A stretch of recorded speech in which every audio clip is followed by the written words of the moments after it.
I'm going to take the liberty of calling this meeting of the Board and State and Community Corrections to order and welcome everybody to, I don't know, are we on our 5th or 6th Zoom meeting of 2020, 2021? And as always, we're going to start with instructions, and I'm going to hand this off to Adam to explain to everybody on the call and on the panel how to proceed. Thank you, Madam Chair. Good morning, everyone, and welcome. I will give brief instructions for this meeting. We are using the Zoom webinar platform. We will support public participation during this meeting. If you are connecting by phone, please be sure to mute your microphones or phone by dialing *6 to mute and unmute. When you are called upon to speak, please eliminate background noises before unmuting your microphone. If we missed you, please send a written comment to publiccomment@bscc.ca.gov. We will make every effort to get your comments in at today's meeting. The email is available on our website as well. Board members, if you wish to make a comment on any of the agenda items, please use the raise hand feature on the Zoom or physically raise your hand so we could see you. Members of the public, we will give the members of the public the opportunity to comment after each agenda item.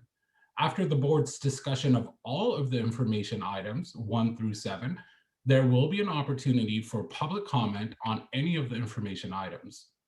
Agenda item 6 is the opportunity for any member of the public to make a comment on any of the agenda items or other comments in general. You will have 2 minutes for your comment. Participants who wish to make a comment, again, please email publiccomment@bscc.ca.gov with your name and the agenda item you'd like to comment on. You can also use the raise hand feature on your Zoom application. If you are calling by phone, dial *9 to raise your hand. I will call out the phone number you dialed in with. Unmute your phone by dialing *6. We will lower your hand once your name is received. Madam Chair, that concludes my instructions. Thank you, Adam. And we're going to, in just a minute, proceed to taking roll. But before I do that, I'm going to congratulate Sheriff Groudon and Chief Zuniga, who were confirmed on the Senate floor this morning, 36-0. And as I was heard to say by myself in my little side room where I do work now, who gets a unanimous vote? Linda Penner doesn't, but congratulations to both of you for your unanimous support in the Senate. And we appreciate you being here and your willingness to continue all the work we have for you. And with that said, anybody want to, applause? Thank you. Thank you, Secretary Allison, who also knows that the Senate floor maybe not always is unanimous. Let's go with that. Adam, will you please take roll for us? All right, Chair Penner. Present. Miss Allison. Present. Mr. Vera Rosa. Present. Mr. Groudon. Here. Mr. Gore. Present. Mr. Seal. Present. Ms. Zuniga. Present. And Mr. Barranco should be joining us pretty soon. Mr. Mills. Gordon's here. Oh, Mr. Barranco is here. Mr. Mills. I am present. Mr. Budnick is not present today. Mr. Steinhardt. Here. Ms. Kumpion. Here. Madam Chair, we have a quorum. Thank you. And as timely as he always is, Mr. Budnick just reached out in a text to say that he was not going to be able to make it today. And hopefully we'll see him at our next meeting. So moving on down the information portion of this agenda, we're going to start with the COVID-19 update. This information section of our agenda has become voluminous over our period of COVID and, Zooming. And so we're going to get right to the first item, and that would be the COVID-19 update. And Executive Director Howard, would you take that for us? Thank you, Chair Penner, and good morning, members of the board, BSCC colleagues, and the many members of the public who are here in attendance today. Thank you all for coming to our meeting. A great deal has happened between the February board meeting and this April meeting. We are going to start with the COVID-19 updates for you, but we have a lot of other information to share during the information items as well about budget hearings, spring finance letters, and I see a common theme running through the information that we're presenting to everybody this morning. There are truly positive signs of change and improvement in our state and in the country on COVID-19 numbers. And as we'll discuss more in a few minutes, there have been some good and candid conversations with the legislature about the work of the BSCC. And very recently, there were some new opportunities coming up for us to provide even better service to the people of California going forward. Starting with the COVID data, I'm going to turn to the slides in just a moment, but the slides are also available on our website. I want to thank our research team, and in particular, Michael Lee and Casey Warmoth, for their consistent hard work in collecting and posting these important data. Norma, thank you for the applause there. When we met in February, we provided an update summarizing the recent trends on the COVID-19 data dashboard, which the BSCC launched in late July of last year. At the last meeting, we received some pointed and rather harsh questions about some of the discrepancies in the data. The reporting on our dashboard from Fresno County in particular was different from information that had been published in the New York Times. On our information items, there's a link to a letter from Fresno County Sheriff Margaret Mims, and it explains why those numbers were very different. The short explanation is that the New York Times was reporting on the total number of positive tests over a longer time period. Our data dashboard launched in late July, so the New York Times had a larger number of positive cases for a couple of reasons. The information that the Times had went back to the beginning of the pandemic, so the months of February through July were in that count. Our data collection started in late July. But more significantly, the New York Times data reflected multiple positive tests for the same people. The Fresno County Jail had a practice of frequent retesting earlier in the pandemic, and once they understood some protocols differently, they did not continue to retest an individual who had previously tested positive. On the COVID-19 data dashboard of the BSCC, Fresno has only been reporting the number of positive cases, so the actual number of people with COVID-19. I'd like to turn to the slides now. I do believe that I have the slideshow ready to share. Let's see here. All right, can you see that on the full screen? Thumbs up? Yes, okay, great. So similar to the report that we provided back in February, we're going to take a look at the recent population trends in county jails, as well as a variety of information about the COVID numbers. So the first slide here is a summary of statewide average daily population in all of the county jails statewide from February of 2020 through the most recent week that is available, and that's the end of March 2021. You can see that the population dropped very significantly at the beginning of the pandemic. Its low point was in May of 2020 at 50,631. Those numbers have climbed up.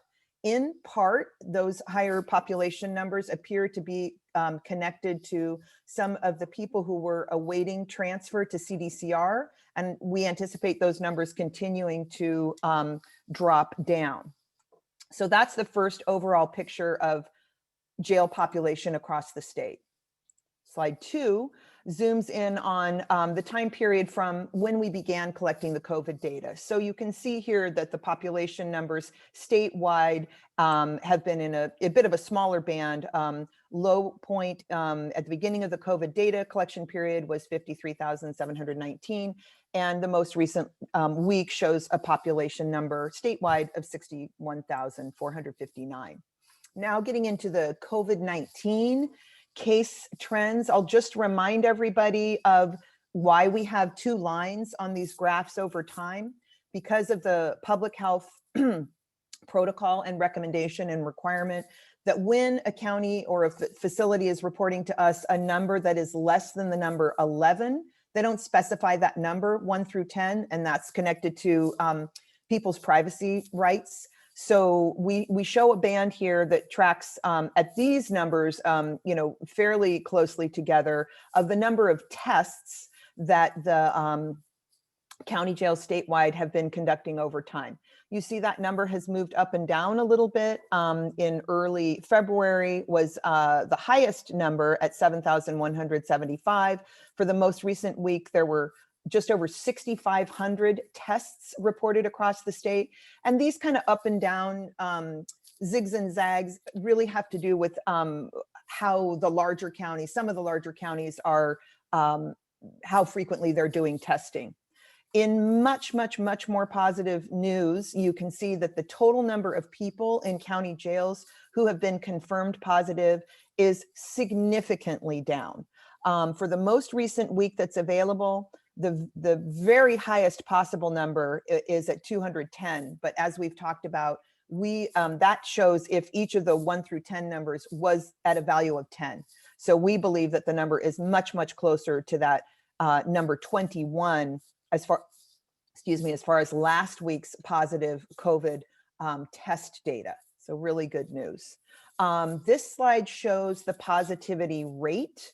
And you can see that with the two bands, the positivity rate is somewhere between 0.33 and 3.23. And again, very likely closer to that lower number on the chart.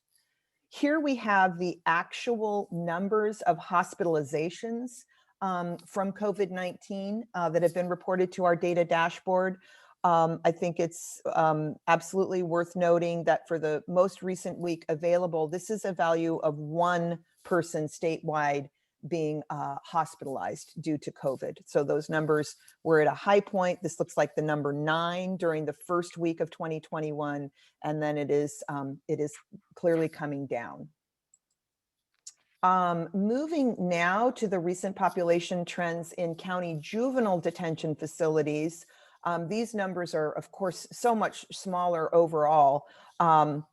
When the pandemic began, the first data point is 3,461 young people in county detention facilities back at the end of February.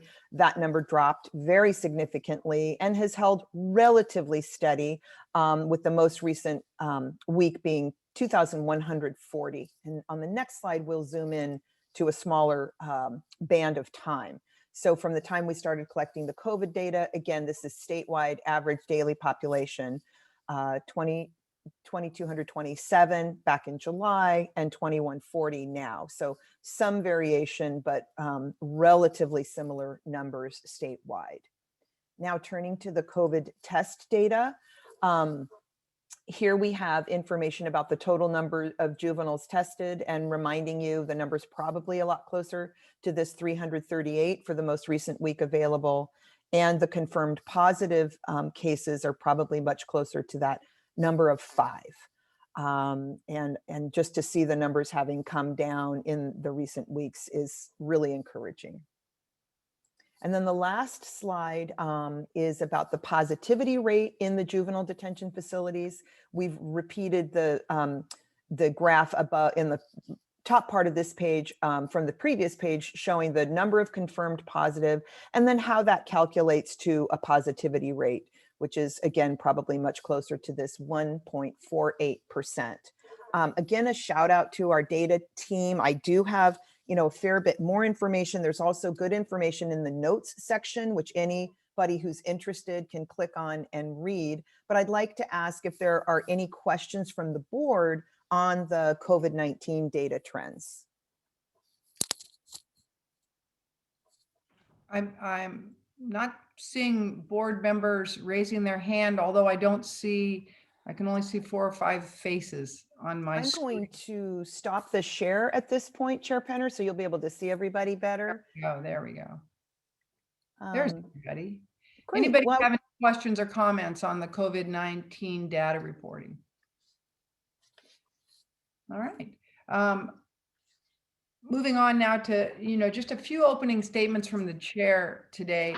I don't want to be too long-winded, but I do think I have some things I'd like to point out. And in a positive vein, when we heard the remarks at the last board meeting about Fresno County and the erroneous data that we were provided, while we often do not comment after public comment sections, we did take action.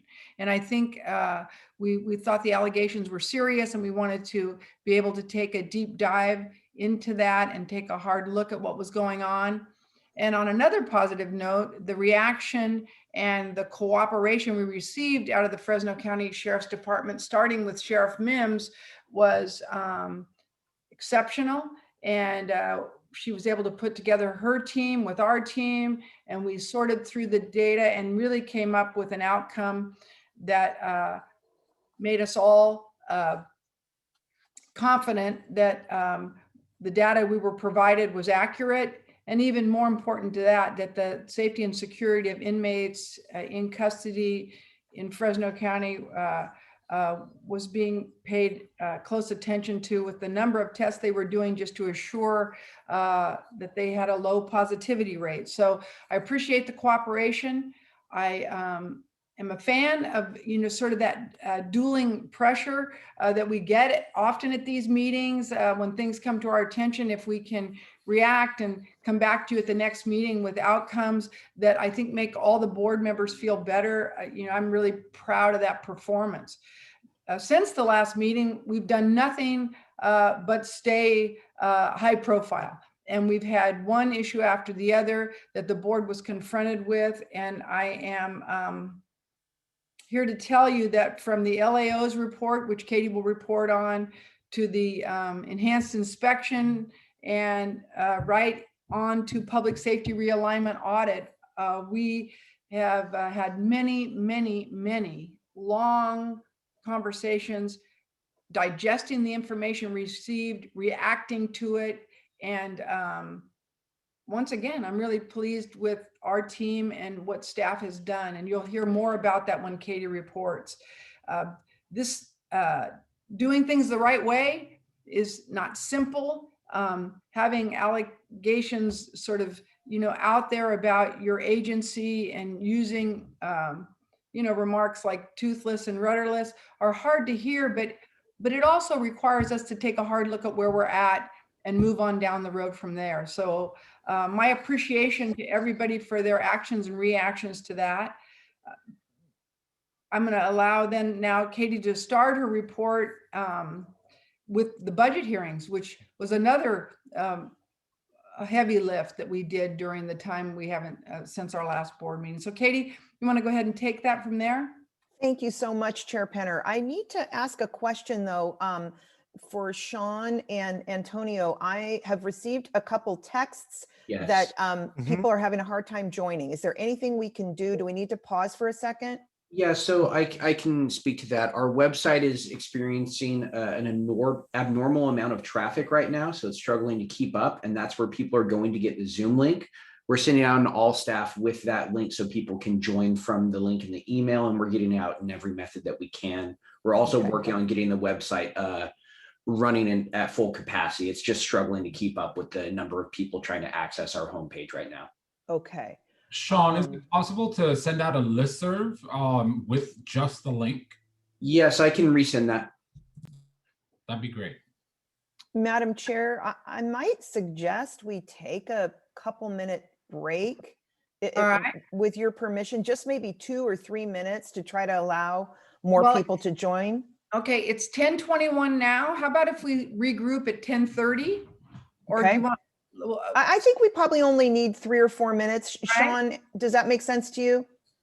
Yes, I just need like 2 minutes to get the email Yeah. out. Well, All maybe. right, well, because we're gracious, we're going to give you 3. Yeah. That's how we roll with the BSCC. So everybody take 3 and come right back. Thank you, Linda.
Sean, how we doing?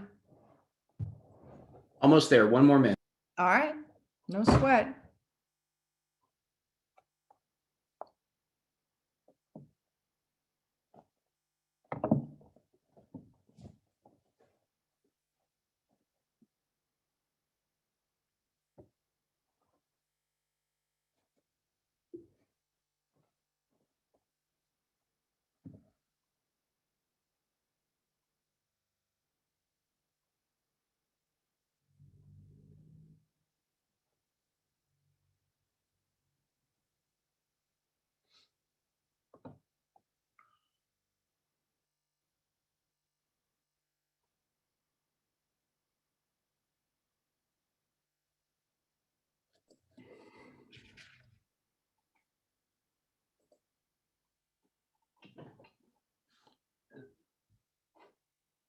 Members of the public, if you're just joining, we are on a short break to deal with some technical issues.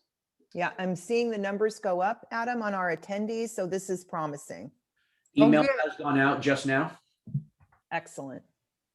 And I'm not even seeing attendees at the bottom of the screen, which I generally see. If you open your participants window, Linda, you'll see two tabs. I don't know if you have multiple screens set up, but you Okay. can, panelists are 27 and attendees are up to the number 94 at this point. Great, great. Yeah, so we're climbing. 95.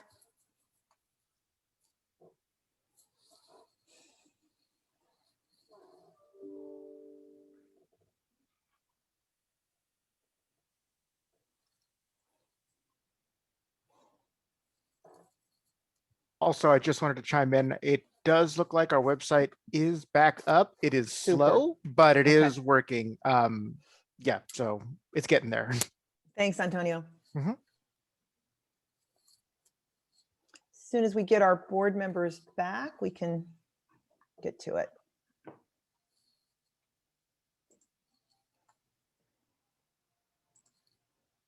Okay, seeing if everybody could sign back on for us here.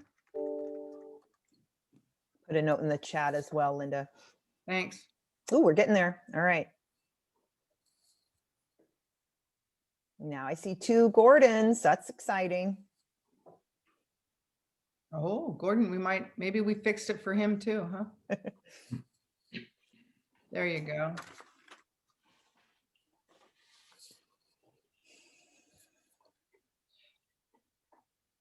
Oh, got it. Participant show. Thank you, thank you. Okay. I think we're ready to continue, and let me start. My apologies to members of the public. We're in the information sharing portion of the agenda, and we're going to hear now from Executive Director Howard about budget hearings and a number of other issues that have come to light since our last meeting. Thank you, Madam Chair. I would like to tie a few issues together because they're interconnected, and that is updates on the recent budget subcommittee hearings that the BSCC has been in, the recent report from the Legislative Analyst's Office on our inspection function, and a recently released budget change proposal from the administration as part of the spring finance letter May revision process. So we, as Linda mentioned, since the February board meeting, during the month of March, we had both our Senate budget subcommittee hearing and our Assembly budget subcommittee hearing. And the topic of the BSCC's inspection function, as well as the membership on the board itself, was discussed in both of those committee hearings. At the Assembly subcommittee hearing, there was a panel that included Caitlin O'Neill. She's the author of the report from the LAO on our inspections. Chair Penner, yours truly, and two community advocates were also on that panel, Israel Villa and Brian Goldstein. At the Assembly subcommittee, Chair Penner and I were able to discuss that the BSCC has limited statutory authority. However, within that authority, we inspect for compliance with minimum standards for facility operations and physical plant. As our Deputy Director, Allison Ganter, will discuss in her update on the enhanced inspection process, as well as the briefing to the board out of the December listening session, We've very often heard requests and suggestions and recommendations that we should have more of an investigatory and enforcement function. Those roles are, of course, possible for the BSCC to have, but would require statutory changes and a significant infusion of resources. In the budget subcommittees, as I noted, there was also interest in the current statutory makeup of the board and how the membership is currently structured. There may be more discussions on that topic as the budget process moves forward. With respect to the BSCC inspection functions and the enhanced inspection process, I'm very pleased to let you know that last week on April 1st, we won't make any April Fool's jokes, the Department of Finance released the spring budget change proposals that they've approved. And the administration is now proposing that the BSCC receive 14 additional staff positions so that we will be able to provide more frequent inspections in the field and a higher level of follow-up, more reports to the board, more information to the public, and additional technical assistance as well.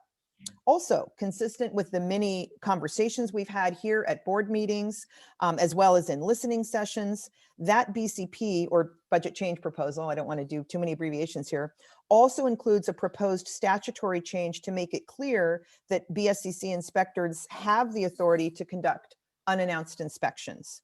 So this is really important progress and a clear commitment from the governor's office and the Department of Finance to add resources so that we can do more within our current statutory structure.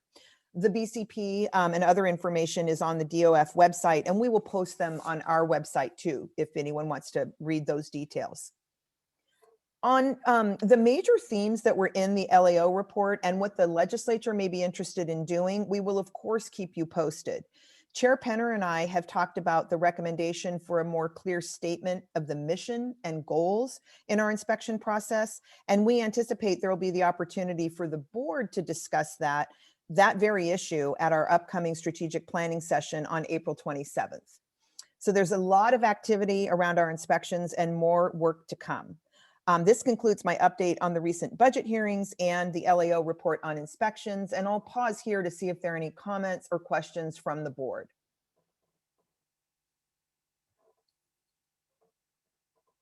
Okay, seeing none. Oh yes, hi Norma. I have a question. So you said there will be 14 more positions open for field inspectors? They're not all field inspectors. I believe there are 8 field inspector positions, field representatives who will be inspectors, and in addition, other analyst and management positions. And those positions will be focused on all of the tremendous data collection, reporting, follow-up, corrective action planning, communication back and forth to the field, and a whole host of other things. Allison, I think I got that right. It's 8 field reps and 6 analyst and manager positions. Is that right? It's 8 field reps and then 4, I think that's right. Sorry, my math goes out the window when I'm on camera. 1 new manager, overall manager position, another first level, so a second level manager, a first level manager, 2 analysts, and then a support staff to help manage the information. Great.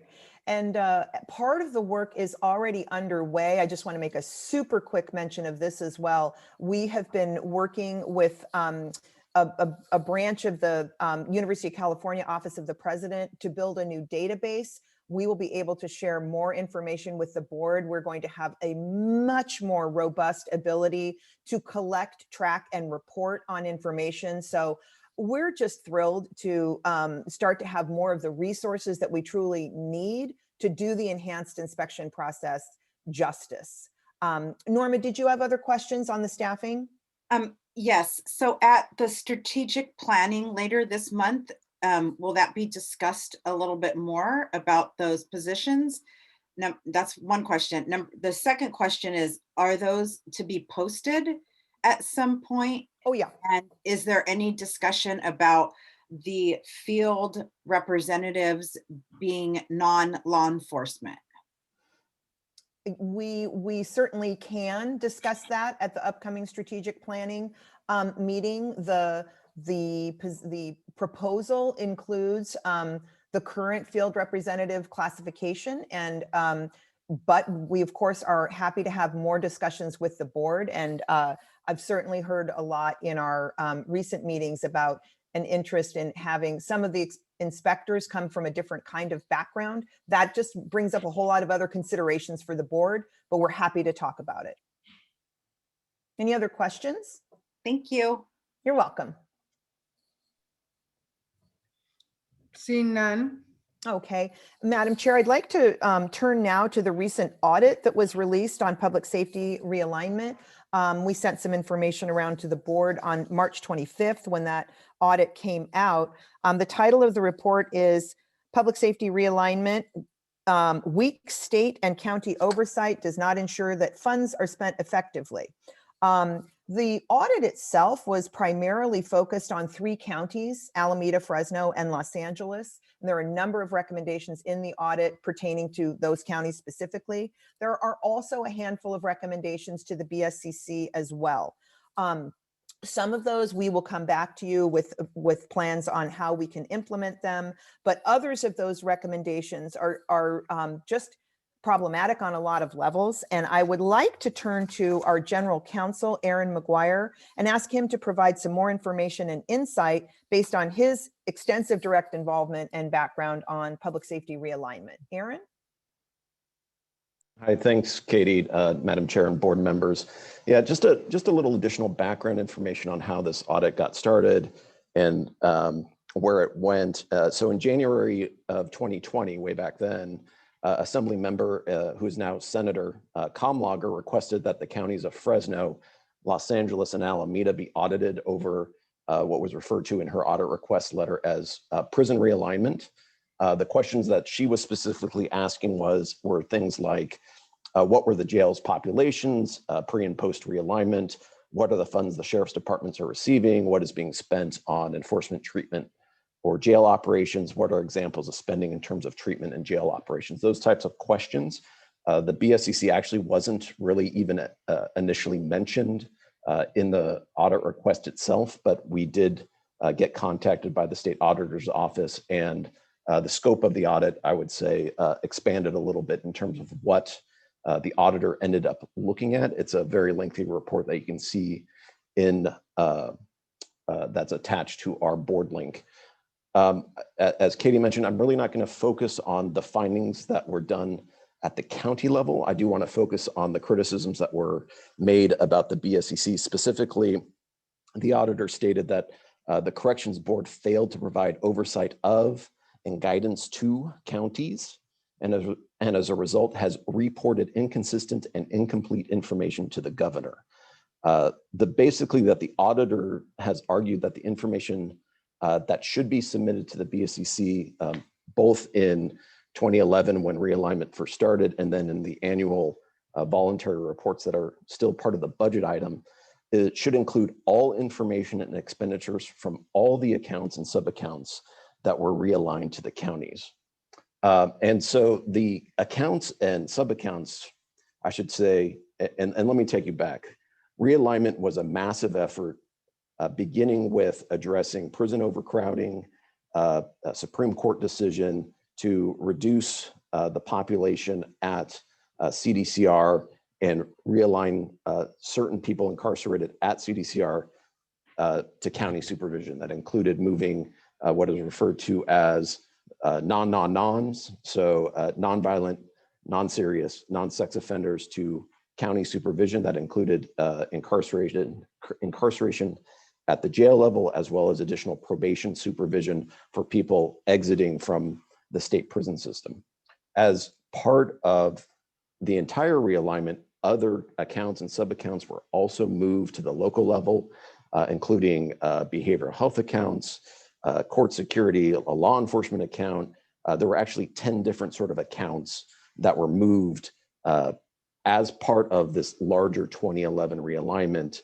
And the auditor has basically said that all of these accounts should have been accounted for in the local planning process. So I want to sort of turn to what the local planning process was at the outset of realignment and sort of the ongoing data collection that we do as part of the BSCC. So initially at the outset, the BSCC was charged with collecting the plans that were created by the local community correction partnerships. The local community correction partnerships were local entities that were created as part of another earlier criminal justice reform known as SB 678.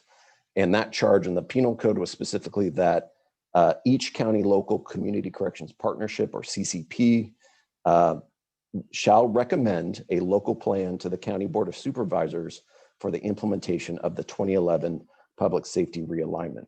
What we have stated in our response letter, what all the counties stated in their response letters, was 2011 public safety realignment with reference to the CCP reports actually referred to AB 109, not the entire global realignment, which included the behavioral health and mental health subaccounts. That language is the entirety of what the plan was. The language does not say what needed to be included in the plan. It did not say what funds were to be used or how they should be tracked, just that the locals were required to come up with a plan. So the auditor thinks that the phrase recommend a local plan to the Board of Supervisors, again, means a detailed accounting of all expenditures from all funds that were part of all of the 2011 realignment accounts. So you can read our sort of detailed response. It starts at page 83 of page 83 of the entire report. But basically, the bottom line is the auditor is wrong, both from a legal, from a statutory interpretation perspective, from a legislative and administrative intent perspective, and basically from a application perspective. Some of the funds, one of the examples we point out in our letter is, for example, one of the funds that was realigned was JJCPA. JJCPA has its own planning component. It doesn't apply to the adult population that was realigned as part of AB 109, and there's just no indication of how that sort of other local planning process would have been governed by the CCP process. Another example would be court security. It sort of defies logic that this smaller 5-person body would have been in charge of creating a court security plan, which is also governed by separate statute between an MOU between the sheriff and the local superior court. So those are sort of my thoughts. As many of you may know, I had the honor and privilege of staffing AB 109 for Governor Brown at the time. So I think I know what I'm talking about when I talk about what was intended by the planning process. I also wanted to mention to you, when this audit report came out, I also reached out to Diane Cummins. Many of you know Diane. She was a longtime staffer to President Pro Tem Burton. She was the senior advisor to Governor Brown. And I did want to chat with her just about what she thought about it. And I wanted to share those thoughts with you as well. And basically she said, what the auditor stated was never discussed. It was never contemplated that this idea that all of these funds would ever be reported to the Board of State and Community Corrections.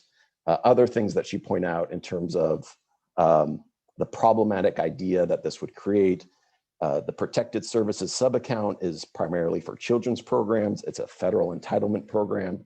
It's not something that could have been planned for by the CCP. In the Behavioral Health Subaccount, there's the EPSDT, which is the Early and Periodic Screening, Diagnostic, and Treatment, is for children's mental health services. It's also a federal entitlement program that's not subject to governance by the CCP.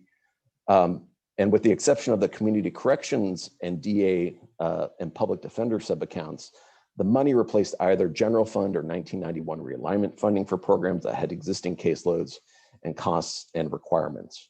And then mental health, which is specifically mentioned and called out in the report as well, that's funding supported primarily by Medi-Cal. And at the time realignment was done, that the population that was being realigned was not eligible for Medi-Cal. So again, in some fashion, some may have been, but so again, this was sort of outside the scope of realignment. So again, prior staff from the administration have serious issues and concerns with how this audit came out. So again, one of the recommendations that the auditor put forth to the board was that the auditor recommends that the board develop and distribute guidance to counties of its expectations for reporting financial information related to all realignment accounts. As we set forth again in the more detailed response, we sort of explain why we don't think we have the authority to do that, that it was not contemplated, and that we would need additional guidance from the legislature if in those annual CCP reports, they actually did want a detailed accounting from county governments on how all of those different funds from all of those different realignment accounts would be used. So, and again, just to clarify, the auditor often makes sort of policy recommendations of what things in government could be done better. And certainly that's always a good thing to state of if the argument was to be, listen, for purposes of transparency and accountability, we think that all of these funds should be reported on.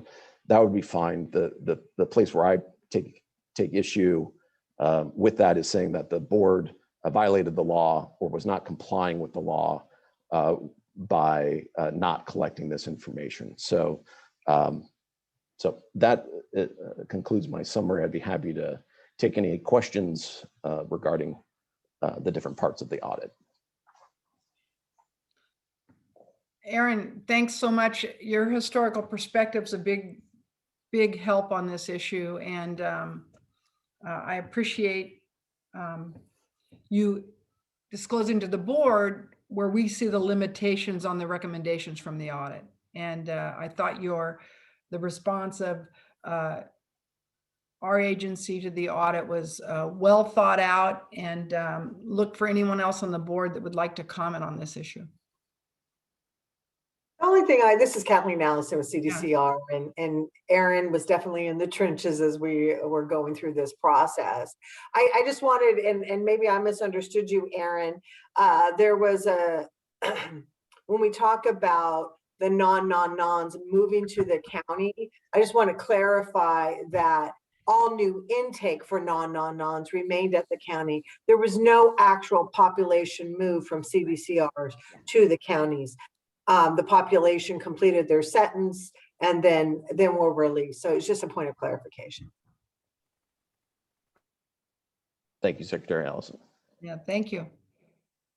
There was a lot of us in the trenches back then, but Aaron had the pleasure of drafting and writing it. So we couldn't have a better historian in the house. Anyone else on this issue? Okay.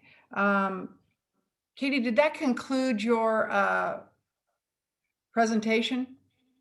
I have just a few items. Actually, if we could go ahead and, Aaron, did you have I think, Aaron, you had a short legal update. I want to come back and give some other division updates, but I have to find my notes really quick. Can you do your legal update, Aaron? I will as soon as I can pull up my own notes. So hold on just 1 second. Well, yeah, I got it. We can, anybody else who wants to say anything, please find your notes now or please. Go ahead, Aaron, are you? Yeah, as a brief legal update, Madam Chair, as we've discussed numerous times, there were a couple of different lawsuits that implicated the board's federal grants. One was California versus Barr at the time, which was the state of California suing the federal government over tying federal grants to certain immigration conditions. There was also another case, United States versus California, where the federal government sued the state of California over some of its policies related to immigration, including Senate Bill 54. Both those cases, one was pending review at the United States Supreme Court, but both of those cases have now been dismissed jointly by the Biden administration and the state of California. So what that means for now is that our federal grant administration will not be encumbered by any of those legal matters. So we expect that the immigration conditions that were at issue, especially in the JAG funding, will not be seen in the next release of those solicitations, and that the legislation has now been concluded. In addition, I just wanted to flag again for our board members at the outset, certain matters that are going to be discussed in which the board members should recuse themselves. Please, board members, always take a look at those agenda items and the attachments. But I did want to flag at the outset for the SB 823 agenda item that Chief Seal and Zuniga recused themselves, for the CESF item that Secretary Allison and Director Vera Rosa recused themselves, for the Title II item that Judge Barranco recused himself. And then we'll discuss Prop 64, but the city of Sacramento and the city of San Diego and several cities in the county of San Diego are going to be receiving Prop 64 money, and to flag that for Chief Seal and Sheriff Gore as to whether they may want to recuse on those items as well.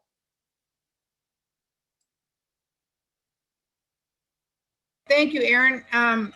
Katie, You have want you, a response now, whether I recuse myself from that, Aaron? If that's fine, Sheriff Gore, we can wait till we get to that item. Yeah, I mean, it's probably safer to err on the side of recusing myself. Usually Yeah. is. Thank you. Let's do that.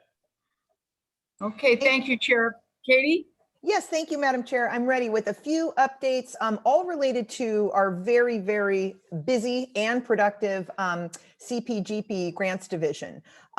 Yesterday, there was a virtual program grantee orientation for the Coronavirus Emergency Supplemental Funding Program. And Deputy Director Ricardo Goodridge is going to present on the last portion of that funding later today. But for the funding that's already out in the field, there were 31 counties on this one-day virtual session yesterday. I was able to spend just a few minutes there. We had over 150, or actually we had exactly 150 participants in that. There's a lot of really great work going on with that funding.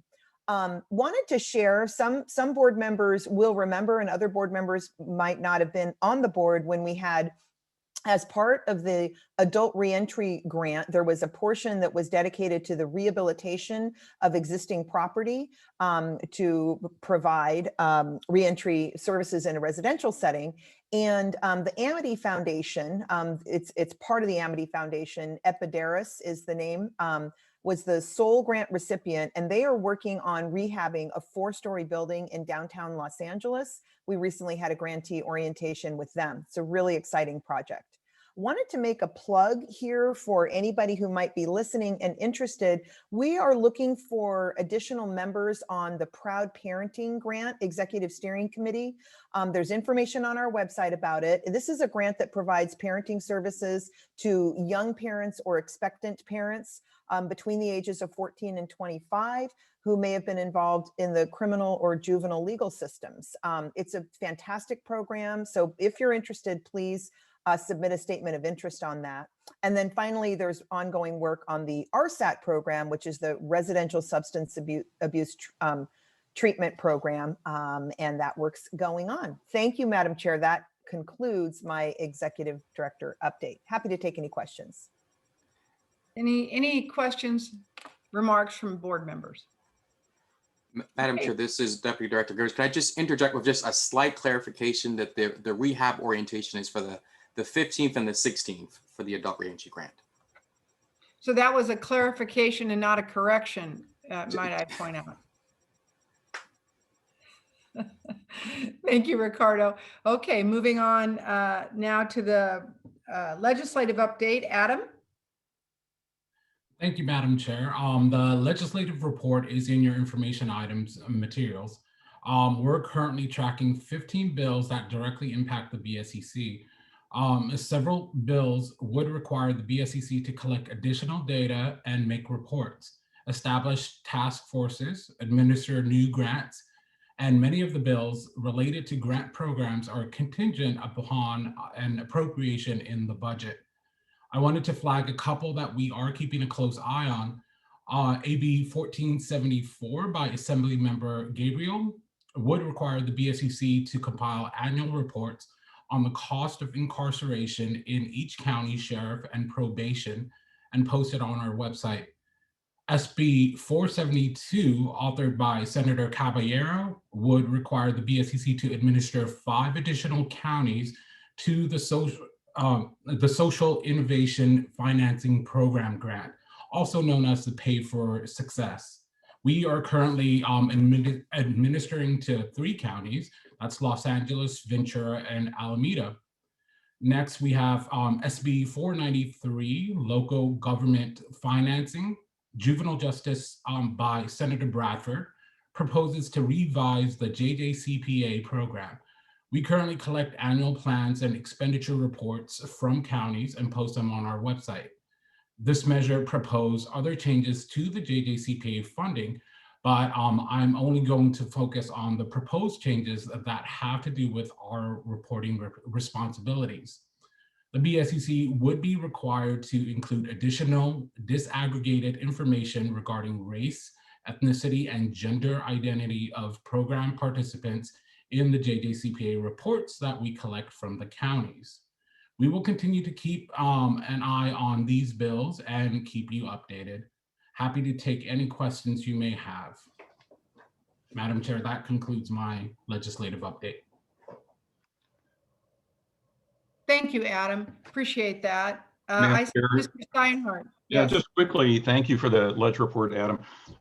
So adding one more, is Senate Bill 823, the DHHA realignment bill, is still a work in progress. And so we have trailer bill amendments to SB 823 that will affect BSCC, particularly in relation to the back and forth between BSCC and the emergent Office of Youth and Community Restoration in HHS. So having to do with grants and other oversight functions. So that's in progress. And then of course, this secure track language, we're probably going to talk about it under the next couple of items that would provide a local secure alternative to realign DJJ youth. That also would affect BSCC standards making. So just to mention that. And finally, when you mentioned the JJCPA bill, SB 493, kind of the highlight in that is that the bill as written would require 95% of the funding to go to community-based organizations or non-law enforcement agencies at the county level. So that's really quite a change in the JJCPA that's being proposed and is worth noting. Thank you, Mr. Steinhardt. Anybody else on the board wish to make remarks or have any questions? Okay, seeing none. Allison Ganter is the proud owner of items 6 and 7 on information, and we're going to begin with her presentation on enhanced inspection process and then move with seamlessly to a follow-up on facility inspection listening session. So Allison, thank you. And the rest of the information agenda is yours. Excellent. Thank you so much, Madam Chair. And the always asking, I hope everybody can see my screen. I can only see a few of you, so I'll take one thumbs up and we'll go with it. Thank you so much. Good morning, Madam Chair and board members and members of the community. I am Allison Ganter. I'm the Deputy Director for the Facility Standards and Operation Division and also the Research Division. And I'd like to provide you with an update on our targeted inspections and on the ongoing 2022 biennial inspections so far. To let you all know, the FSO team is out there. We're on site to detention facilities. We've got about 40 to 50 inspections complete so far, working on getting reports updated and on our website. And we are continuing to provide on-site pre-inspection trainings and briefings. Several are ongoing, have happened, are scheduled several months out in the future. So I'm really happy to see the team getting out there and getting the work out in the field done. Many on-site inspections are scheduled. There's some in progress right now as we speak.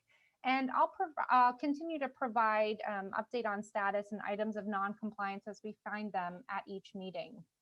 And again, much as I've talked about in these updates on the targeted inspections, think about how the information is presented and how you'd like to continue to see it in the future. We're building a model using these targeted inspections for how we'll continue to provide information. So on to the targeted inspections. As you'll recall, we targeted 10 counties for inspection early in the 2022, the current biennial inspection cycle. And our goal was to inspect for items of non-compliance that were most frequent or significant and track corrective action on those remaining items of non-compliance. And I am really delighted to note that all 10 of those inspections have been completed. I want to offer a shout out to the FSO field representatives that got out into the field during this really troubling and uncertain time to make sure that this important work was completed. I really, really appreciate my team and how much work has been done. So I have two dashboards that I'd like to show you, and this is tagged on our board items on our website, so it is available to the public. Two dashboards that contain a summary of the information related to those 10 targeted inspections. The first one that you see here, and I'll scroll down, and if somebody wants me to pause on a particular area, I'm happy to do so.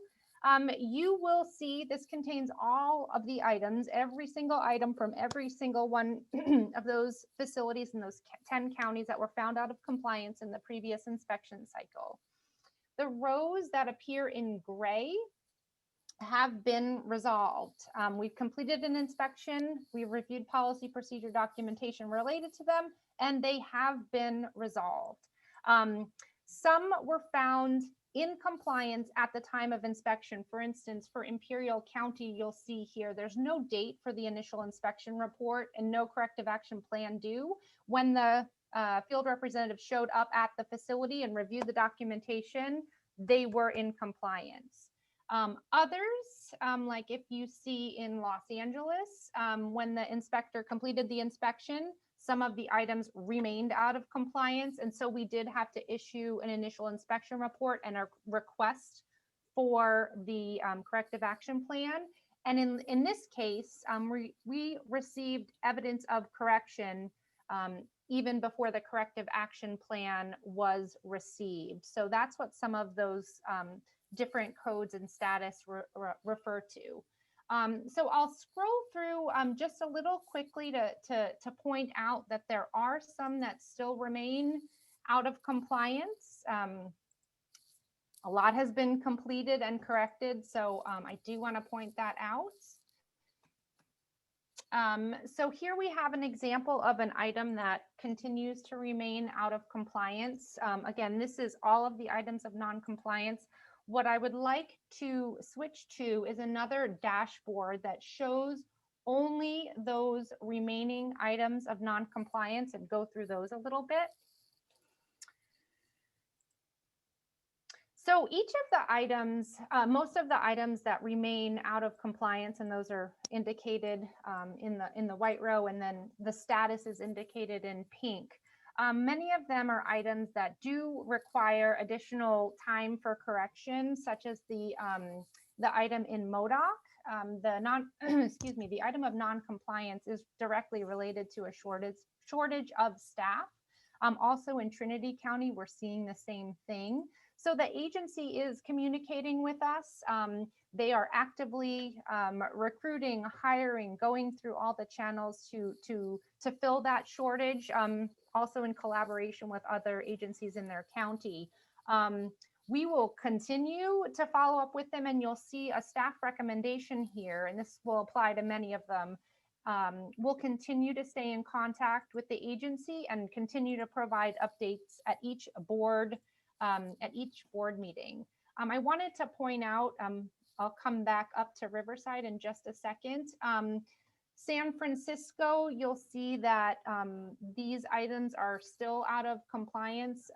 However, the field representative, and the field representative will be conducting a follow-up inspection in about a month here. But in the case of Trinity, we have an update from as recently as this week. Again, the agency continues to keep us posted on their work toward construction completion and hiring in the county. So I know there is significant interest in the Riverside Sheriff's Department, and actually I'm gonna click over to the other screen just for a moment here. So you might not be able to see the whole thing, but these are the original items of non-compliance for Riverside. The inspector for Riverside, Michael Bush, he completed a follow-up inspection on site this week, and he has reported that there were 3 remaining items of non-compliance outstanding in Riverside, and he's been able to report that 2 of those items have been corrected. One remains at the Coy Spurred Detention Facility. And what's at issue is that he was unable to determine the clear documentation of the continued need for restraints after 1 hour in placement. And while our inspector believes that the retention review is being done, the documentation is not clear enough to make a determination of compliance. And this is the same issue that was resolved at the Smith facility and the Presley facility. So we can see that progress is being made, and he was able to communicate that with the agency. And the field representative is scheduled right now to return to the facility to review 60 days of documentation the week of June 7th. So we'll continue to provide this update to the board. And again, with an opportunity for members to clarify any information that's needed or make a determination that an agency administrator is going to be requested to come before the board to discuss remaining items of non-compliance or their plan for corrective action. So please welcome any questions or comments or clarification, and I'd really appreciate knowing if the way we're providing information is helpful in this way. Thank you.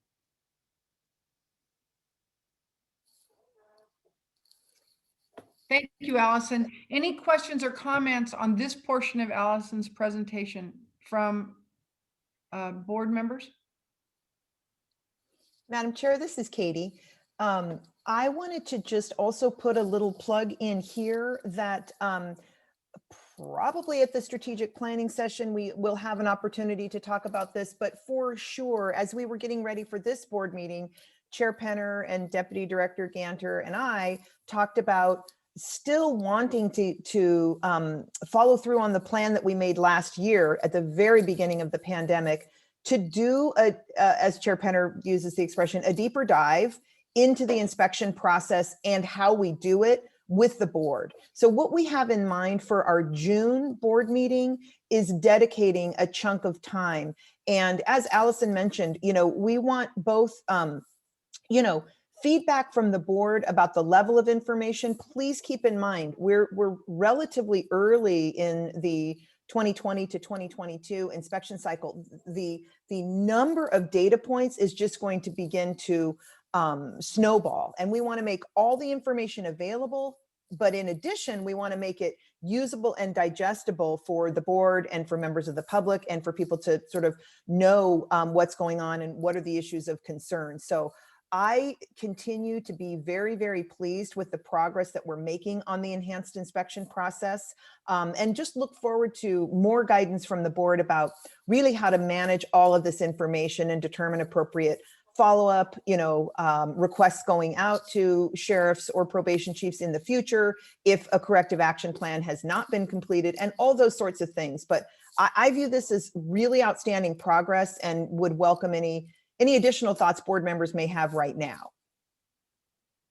Thank you. Anybody? Response, questions? Okay, and Chief Adam, Mills has his hand up.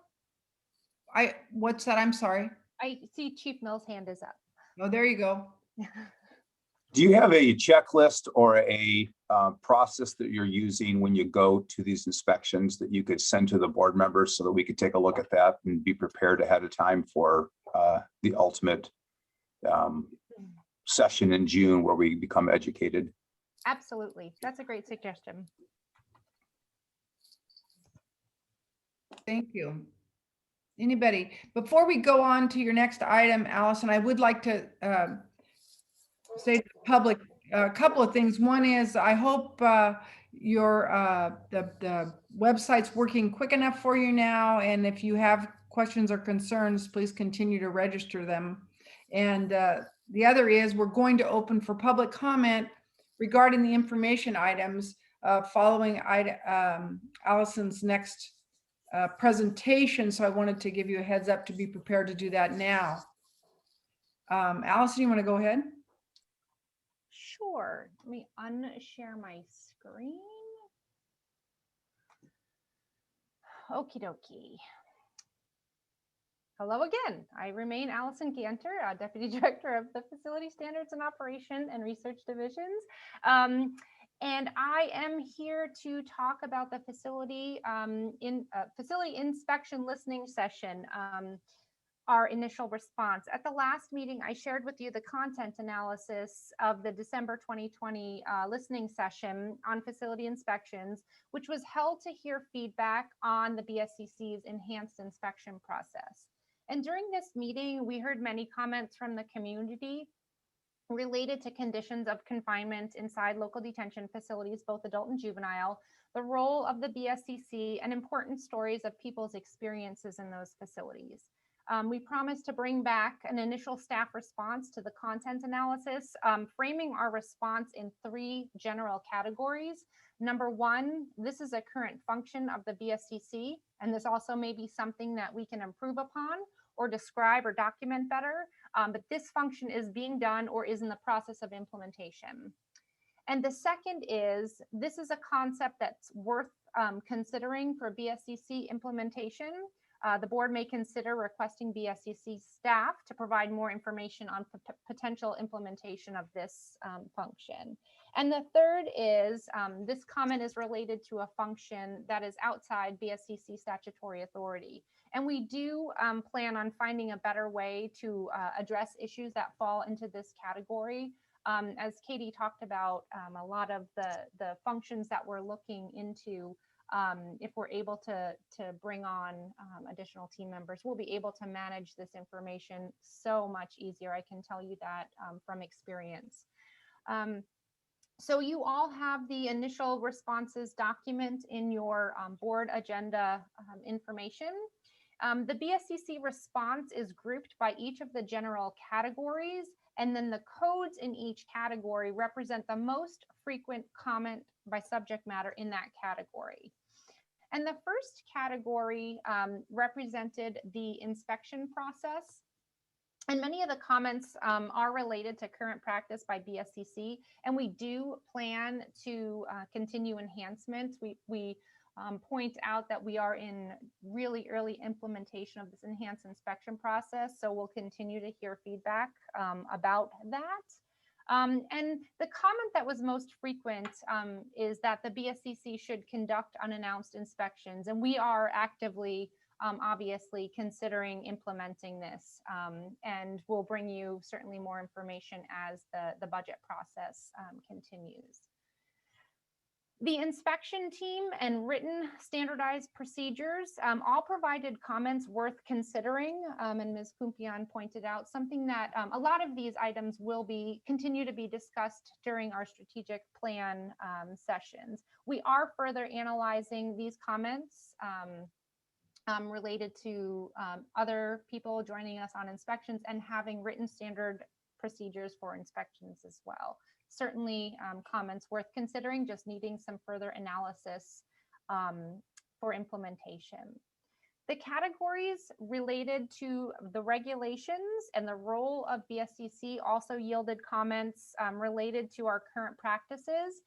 There are actions in process to enhance our data collection. We are and will be coordinating with the new OYCR.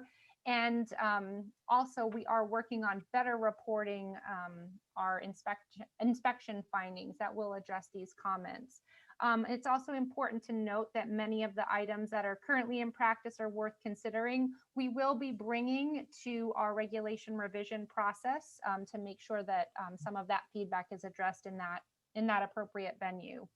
The other item that I wanted to note in the regulations and role of BSCC category is that we do train many other inspectors regularly, including members of county juvenile justice commissions, grand juries, health inspectors, and other interested parties upon request. So I did want to point that out. The next section was quite informative, related to the coronavirus. This is a really difficult subject to hear about because of the vast and inequitable impact that the pandemic has had on people and communities. And while much of the facility coronavirus response comes directly from county and local health officials, the BSCC did survey all facilities' COVID-19 policies and procedures excuse me, we did not find items of non-compliance related to associated minimum standards, which really do require local adherence to the current federal and state guidelines for pandemic and communicable diseases. In the agency culture and facilities conditions section, we did hear many distressing comments about conditions inside local detention facilities. And while our regulations don't specifically address agency culture, or we can't necessarily control individual agency response to issues, there are areas where minimum standards exist and address comments. And also, as noted, we will not just let them go just because there is a minimum standard related to a comment. We're going to incorporate that feedback into our ongoing regulation revisions process. And finally, for the health and medical care codes, we do have some regulations related and recent revisions related to those comments. And unfortunately, the BSCC doesn't have oversight over the direct medical care in the agencies. This is the province of the health administrator, the agency administrator, and the local health authority. So whereas many of these might exceed our statutory authority, we are making sure that our regulations related to medical, mental health, behavioral health, environmental, nutritional health are aligned with best practices in those areas.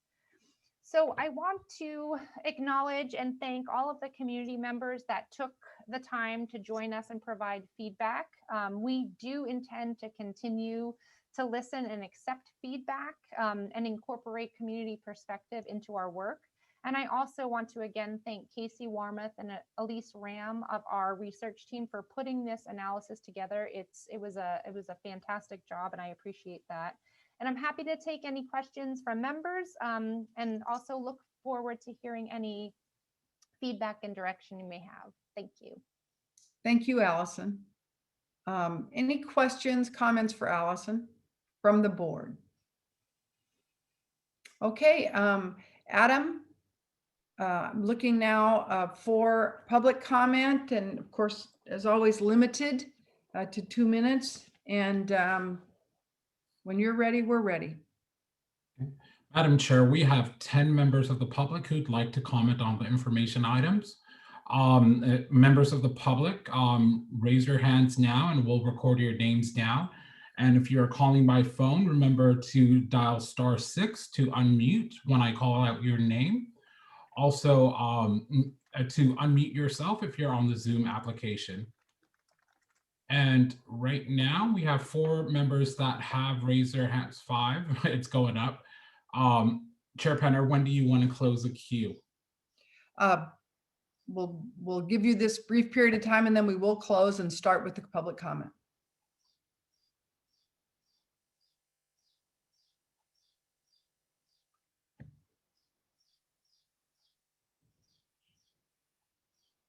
Let me know when you have a lull in hands, Adam, and then we'll close and move. Yes. Addition to the 10 who have emailed me, we have 8 raised hands that we're recording right now. That makes 18. All agents are busy at this time.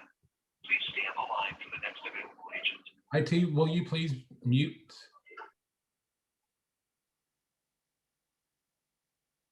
Okay. 18. All right, let's close public comment and begin. Please do us the favor of not being redundant. And of course, it's not a requirement that you use all 2 of your minutes. So we have a number of people wanting to comment. I'm going to first call on Danielle. Danielle, please unmute yourself and speak.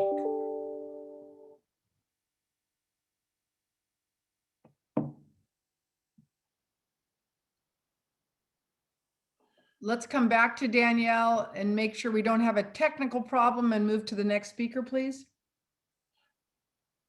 We have Lenora Taylor.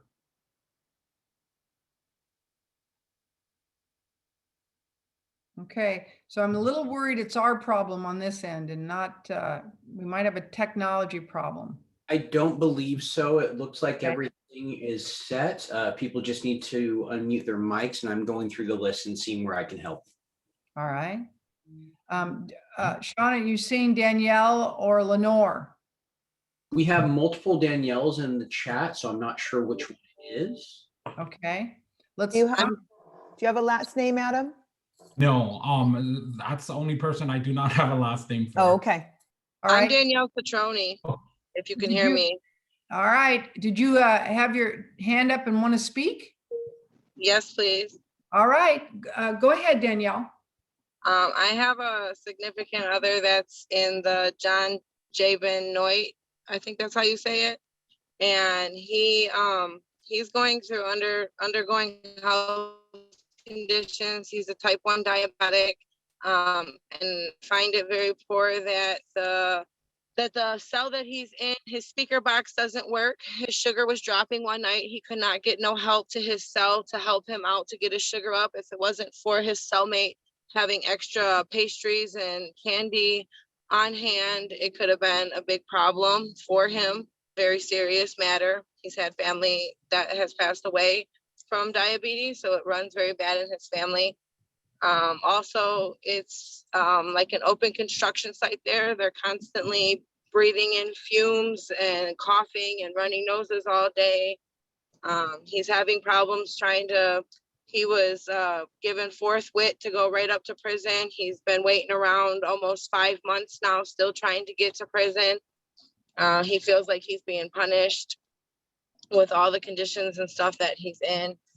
They cheat them out on their day room. They don't get a full hour out. They're supposed to be let out 3 times. Sometimes they only get let out twice. I don't know. Do you have any questions for me? I'm trying to think of everything. No, but thank you, Danielle. Okay, thanks. Next, we have Carrie Schaff.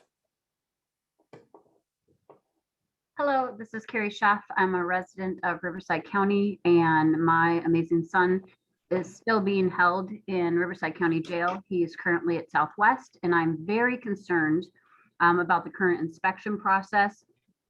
And it's not a true reflection of the conditions inside of Riverside County jails or the treatment of the inmates.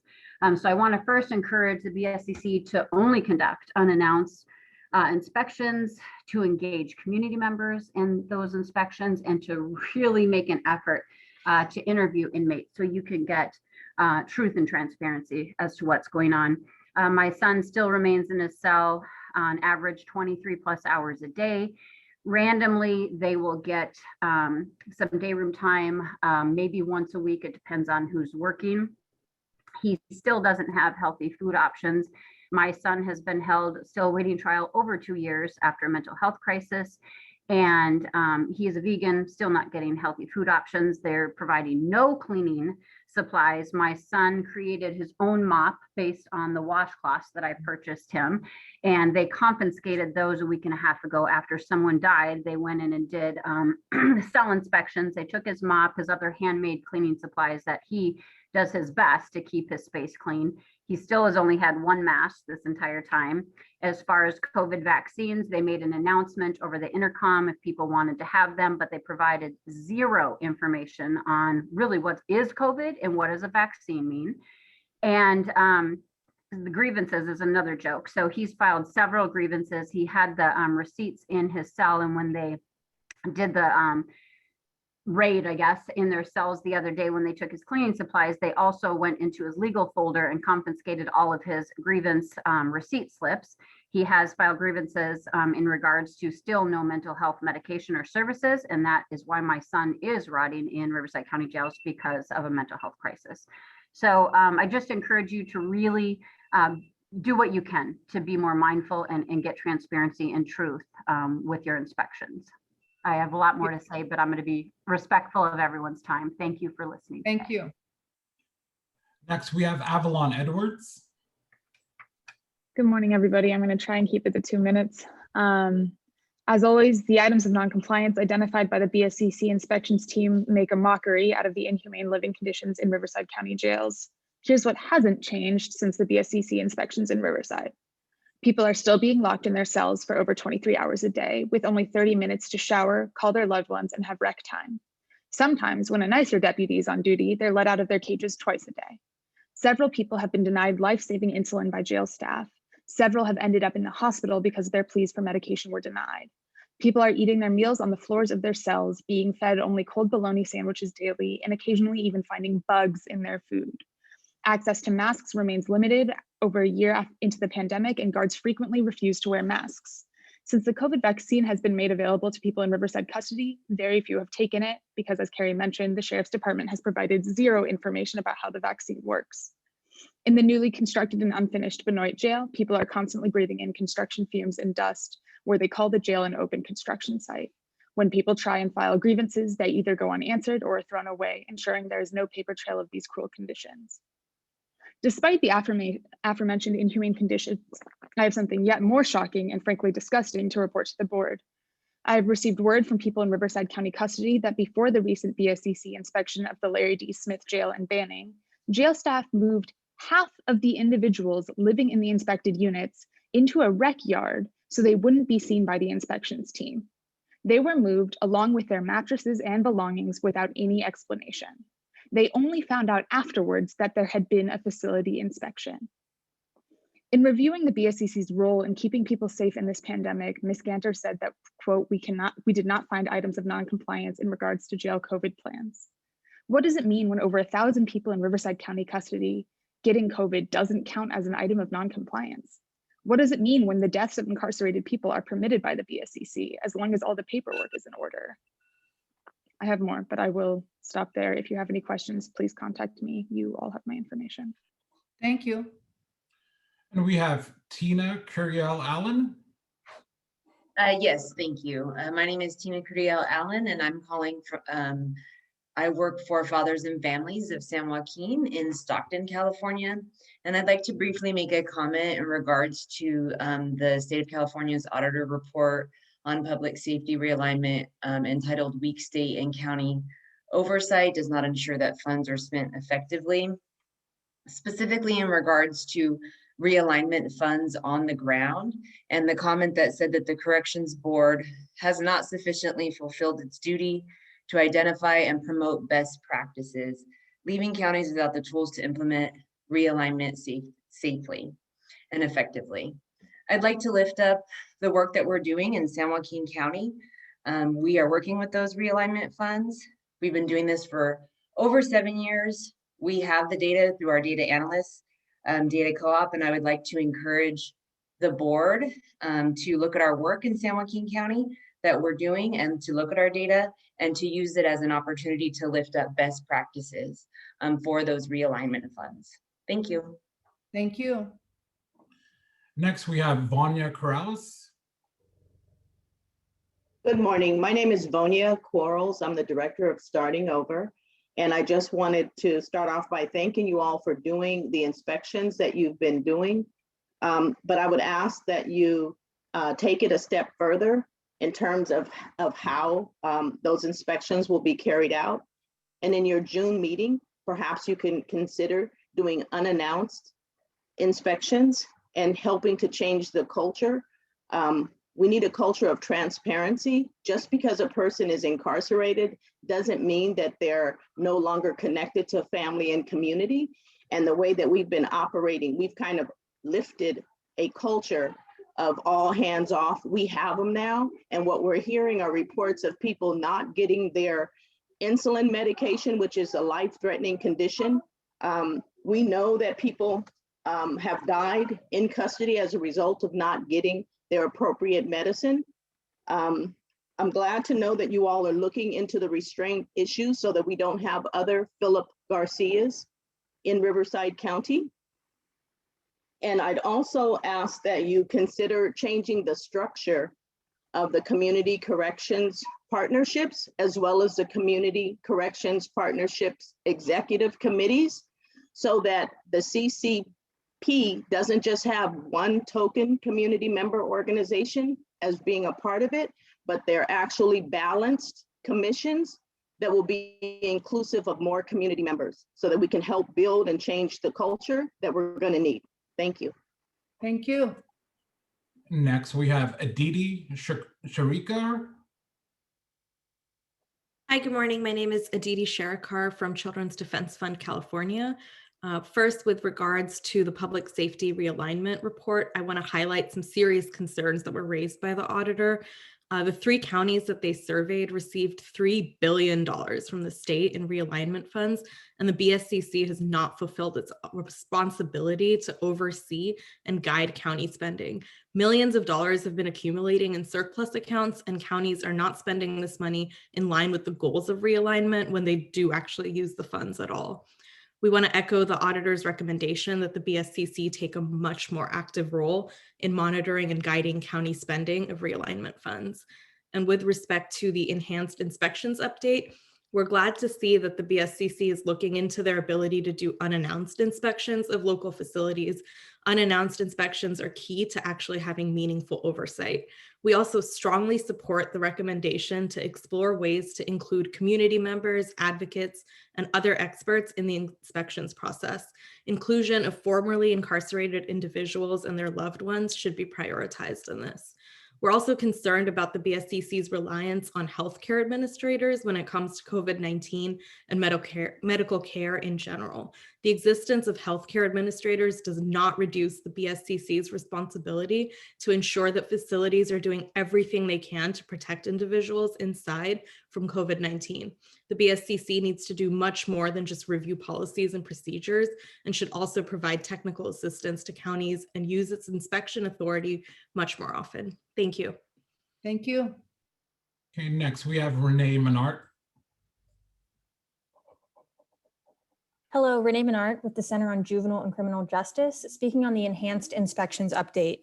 I appreciate the BSCC's exploration of its ability to conduct unannounced inspections of local facilities. This is not the only solution needed to resolve ongoing inspection shortcomings, but it is a critical step in the right direction. As we just heard from directly impacted community members in Riverside County, there is so much being missed in the current process, where probation and sheriff departments get to play a role in scheduling inspections and, it would appear, determining areas of the facility that are seen during BSCC visits. I also support the recommendation to include community members, advocates, and other experts in the inspections process. People who are formerly incarcerated and those with loved ones in facilities should be heavily prioritized. An outstanding concern I would raise is the BSCC's claim that the agency is not responsible for responding to media or lawsuits. Recent state investigations and media reports highlight the need for the BSCC to further investigate and inspect facilities. Even if the agency is not formally responding to a lawsuit or media story, the BSCC should not abdicate their inspection responsibility that you all hold when stories of abuse come to light. Thank you. Thank you. Next, we have Miguel Garcia.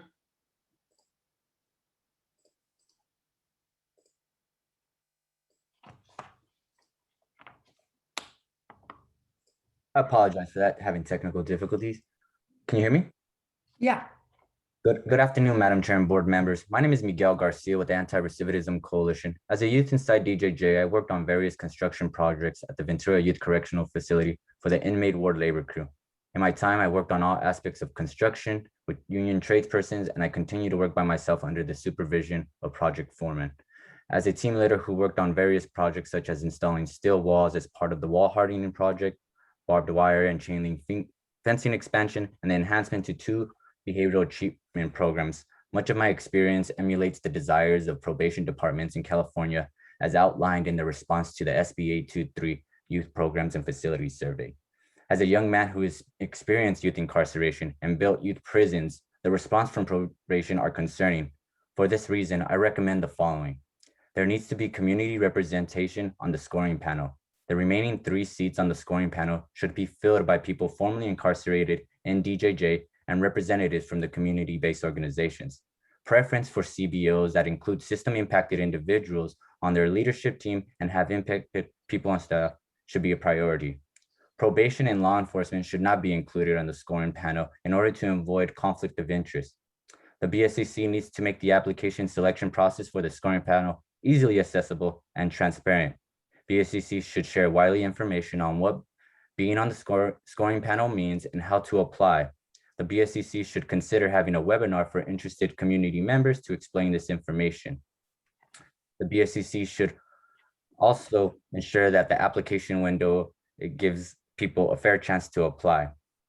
Lastly, the RFA has a narrow worded view reference to infrastructure, which focuses on facility. This is misaligned with statute language, which requires funding to provide resources for a local continuum of care. The scoring panel should take into consideration the local of continuum of care into account when addressing applicants that focus on facility infrastructure. Thank you for taking the time to take my recommendations into consideration. Thank you. Next, we have Brisley Martinez. Hi, Briselli Martinez here, and I'm a Riverside County resident.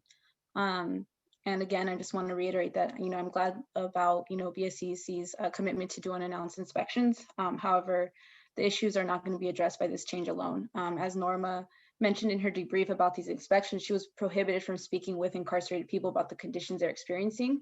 And, to me, it's crucial that inspections are done and you're speaking directly to the people who are living in those conditions, not staff, not other people there. And not just by what you can see with the eye, but actually speaking to these people. And I think that's just a very basic ask to do that. And also, it's evident that, Riverside community and the BSCC inspections, they seem like they have to include community members who have been directly impacted by incarceration.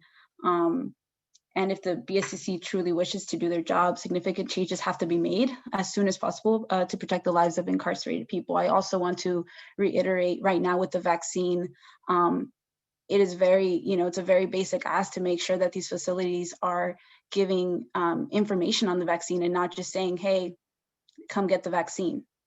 We as community members and people out here also want this basic information. We're not just going to get vaccinated without knowing the risks, and people need to be informed.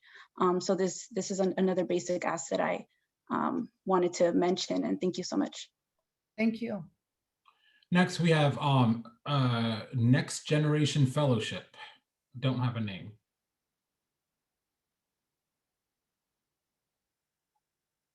Hi there, sorry about that. This is Brian Goldstein with the Center on Juvenile and Criminal Justice. We would encourage the board to invite the LAO and the state auditor to your next meeting to hear their findings and to incorporate them. Their reports are powerful. They're also not surprising to anyone who's been monitoring the BSCC since its inception. This agency isn't meeting its mandate. And this is true whether we're talking about how the BSCC fails to oversee billions in public safety funding or to properly conduct facility inspections. To be clear, this isn't just because of statutory limitations or lack of funding. As a reminder, in 2018, a BSCC field inspector saw that the Kern County Sheriff's Department was placing people experiencing mental health crises in bathroom-sized isolation cells for days. People slept on the floor using yoga mats. The BSCC inspector alerted the sheriff that these yoga mats violated state standards. The sheriff's response was to buy more yoga mats. The BSCC then chose to do nothing, never alerting the public or this board. This will happen again, given the agency's continued hands-off approach. The BSCC's response to the LAO and to the state auditor is not enough. We ask you to invite them both to your next meeting and to incorporate their findings. Thank you. Okay, next. Next, we have #FreeDerek. I believe we already heard. Yes, that was Carrie. Thank you. Thank you. That was Carrie. Okay. All Thank right. you. Last, we have Ed Little.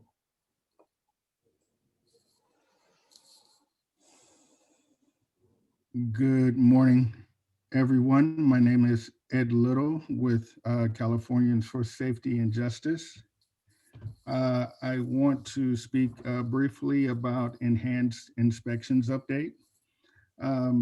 Based on my experience reviewing policies and procedures of jails in other jurisdictions, I think it's very important to lift up that if we do not do unannounced inspections of local facilities, we are setting ourselves up for a crisis situation.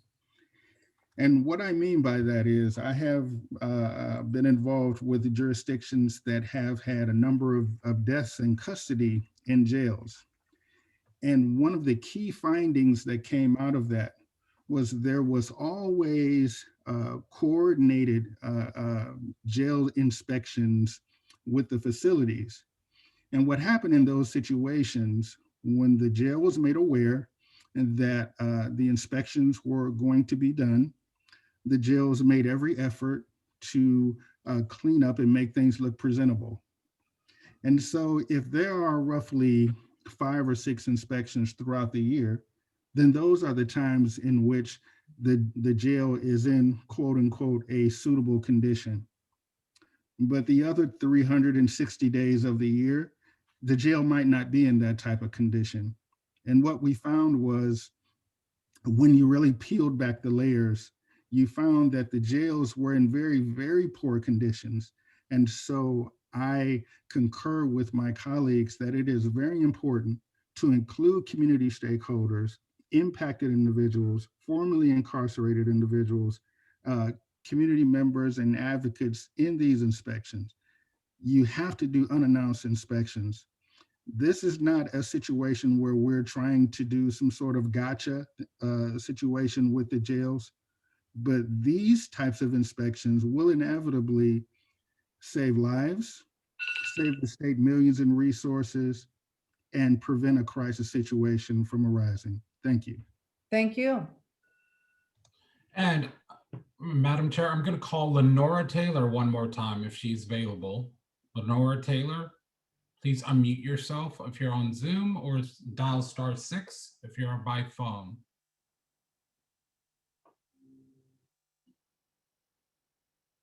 Okay. Checking. We have a few board members that have to leave early, and I'm concerned about a quorum.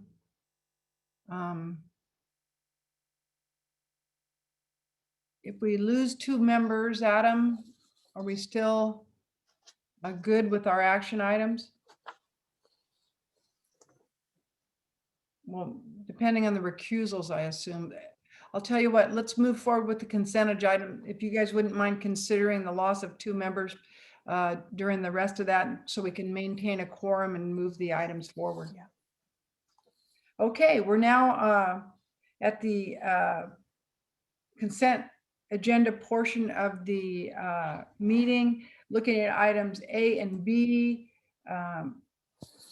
Members have read and considered those. Are there any members of the board that would like to pull those from the consent agenda item? Are there any members of the public that would like to pull those from the consent agenda? Seeing none, I would ask for a motion and a second on items on the consent agenda.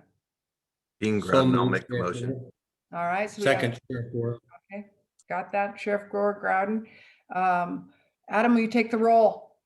Chair Penner, Aye. Miss Allison, Aye.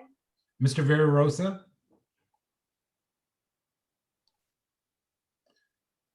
Aye. Mr. Groudon, Aye. Mr. Gore, Aye. Mr. Seal, Aye. Ms. Zuniga, Aye. Mr. Barranco,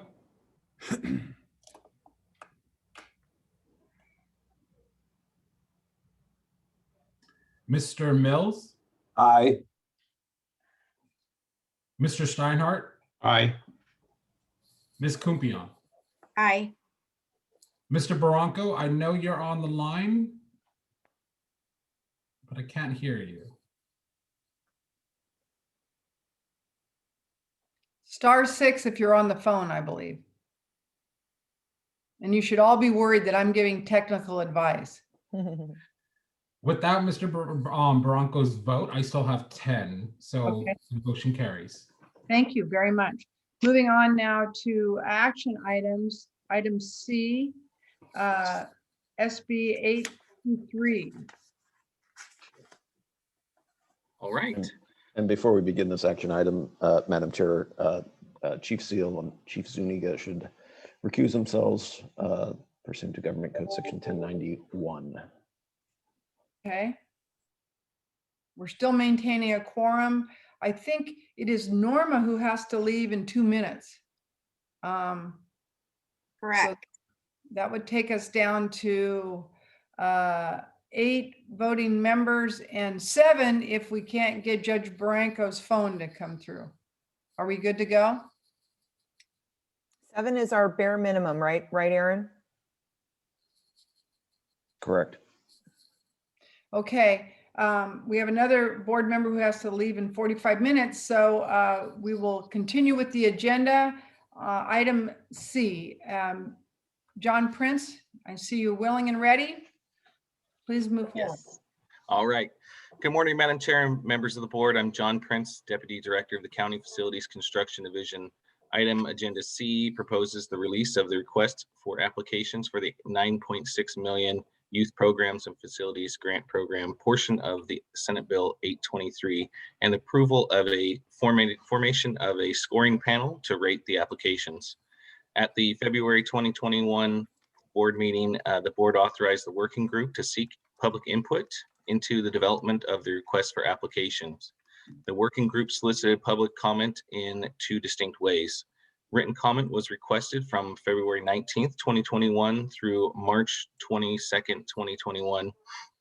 And because many of the requests for the opportunity to input in the process, we actually added a virtual stakeholder input session on March 22nd, 2021. And you can actually view that input session, that virtual input session on our YouTube channel as well. The public comment received can be grouped into 7 categories: flexible funding, funding allocations, general funding questions, the grant making process, infrastructure needs, RFA recommendations, and the funding use. A more detailed summary of the public comments received is included in your binders as attachment C2. And after consideration of all input, the RFA proposed in February was modified slightly by significantly by the working group. First, the number of regional projects grants has increased from 4 to 5 projects of up to $1 million each. A scoring system for the regional applications was added, and a scoring panel will be convened to review those regional applications. In addition, county juvenile populations instead of a total population will be used to determine county allocations for funding in the all county distribution category. As we discussed in February, the RFA is recommended to be split into 2 parts. Now that Part A of the RFA will make $5 million available to fund up to 5 projects of $1 million each to develop regional hubs to serve youth referred by other counties in the 3 high needs areas that we discussed previously in programming and treatment. Those are females, youthful sex offenders, and seriously mentally ill youth. Funding will be prioritized so that at least 1 project in each of the 3 high needs areas can be funded. Part B will take the remaining 4.12 million available and will be divvied out to all counties by formula based on the county juvenile population to support infrastructure and improvements for local programs and facilities for their in-county population of realigned youth. The RFA also proposes that additional funds be made available for Part B under the following 2 scenarios. If funds are available in Part A that are not exhausted, or 1 or more counties do not apply for the Part B funds. These funding distributions will take place as designated in the RFA for 40% to small counties, 30% for medium counties, and 30% to large counties. If one or both of the two scenarios above occur, counties that applied will be notified and will be permitted to adjust their project accordingly through a budget modification process. It is also proposed that the board dissolve the working group and approve the formation of a 5-member scoring panel, which will be co-chaired by Chair Linda Penner and BSCC board member David Steinhardt. And all interested parties are invited to submit statements of interest to serve on the scoring panel, whose members will be selected by the co-chairs, and that link will be posted on our website after the meeting as well. The contingent on the board's approval today, the RFA will be released on April 9th, 2021, with a due date of May 12th, 2021. Recommendations on awards to counties will be made at the June 10th, 2021 meeting. And with that, the staff recommends the following recommendations. Approve the recommendations of the SB 823 working group included in the revised RFA, approve and release the RFA, and dissolve the 823 working group and approve the formation of the 5-member scoring panel co-chaired by Linda Penner and David Steinhardt, as well as approve the recommendation to invite participation on the scoring panel through the BSCC website. Thank you for your time, and I'm available for any questions. Thank you, John. Looking to the board for any comments or recommendations. Yes, Mr. Steinhardt. Yeah, I'll be really brief because I know time is of the essence here and board members have to leave. Chair Penner and I were the co-chairs of the working group. This was a challenge, this RFA, because the statutory guidelines were quite limited and we were racing against time. It's now just 2.5 months left until intake at the Division of Juvenile Justice closes. So counties need these infrastructure funds and they need them quickly. And we have made a lot of adjustments in this RFA. I just want to say thanks to all the members of the public who participated in all of the windows of public comment that we opened, including the extra listening session. I think we took your comments quite seriously, and John Prince has summarized the major changes that were made in the RFA, including expanding the number of high needs projects and adding a scoring panel and scoring criteria. And we also added, John didn't mention this, but we included intent language from SB 823 that links these infrastructure projects to the programming that has to be provided by counties receiving funds. And so that's an important change. The staff worked hard to get this done in time. I think we've been responsive. I know from comment we've already had that not everybody's going to be happy, but I do support the recommendations that are being made to the board. And those are my comments. Thank you, Mr. Steinhardt. And I would echo much of what you said. And the fast turnaround on this has been exceptional. Heavy lift for everybody. And I think we considered all the comments made. We moved some forward. And I think what we have here is a product that represents a great deal of input from stakeholders. And I'm looking forward to moving this on down the road and getting the money out in time for the big shift that's coming. Anybody else? Anybody in the public wish to make a comment? Adam? Madam Chair, we have 2 members of the public who wants to make a comment, but I see hands are being raised. Again, members of the public, if you are calling my phone and you'd like to make a comment, to raise your hand, dial *9. And when I call out your name, dial *6 to unmute yourself. Okay, and we're going to have to, depending on how many are speaking, reduce the time allowed to speak on this issue because we need a quorum to do the vote. So please, Adam, tell me how many are in the queue now. At this time, we have 3. Thank you. Then we can maintain the 2-minute and we will close public comment following the 3. Go ahead, Adam. Okay, first we have Danielle Sanchez. Good afternoon, Chair and board members. Danielle Sanchez on behalf of the Chief Probation Officers of California in support of agenda items regarding the RFA for SB 823. Probation chiefs remain. Gordon, you're not on mute. Sorry, we can hear you. Okay, Danielle, sorry. No problem. Probation chiefs remain very committed And I to the implementation of the realignment of Sorry, the Division Gordon. of Juvenile Justice to counties. We are working very steadfast to bring together local and state stakeholders to discuss, plan, and effectuate the goals of this realignment by July 1st, 2021. As was stated just earlier in this conversation, this RFA is very important and timely in order to get the resources in place for this upcoming date. We appreciate that there's been recognition for the funding to reflect the diverse needs that will vary by county, from programming costs and design consultation, specialty programs and staff, and related needs to quickly and adequately prepare for the first youth order to secure treatment program track on or near July 1st, 2021. We want to thank the board for the opportunity to provide feedback and for all of the important work that has gone into this. Thank you. Thank you. Next, we have Renee Menard. Hi again, Renee Menard with the Center on Juvenile and Criminal Justice, speaking on the need for community representation on the SB 823 scoring panel. I appreciate the BSCC's plan to establish a scoring panel for this grant, given concerns that were raised about the working group process falling short of standard BSCC work groups in which diverse stakeholders are selected to participate and meetings are open to the public. Moving forward, I asked that the BSCC prioritize scoring panel participants that were formerly incarcerated in the Division of Juvenile Justice, as well as representations from, as well as representatives from community-based organizations, with preference for organizations that are led or staffed by system-impacted individuals. Unlike probation agencies, DJJ impacted individuals and organizations that serve justice-involved youth have had limited opportunities to truly impact decisions during the working group process. These individuals have critical expertise to effectively score applications and should really represent the 3 remaining scoring panel seats.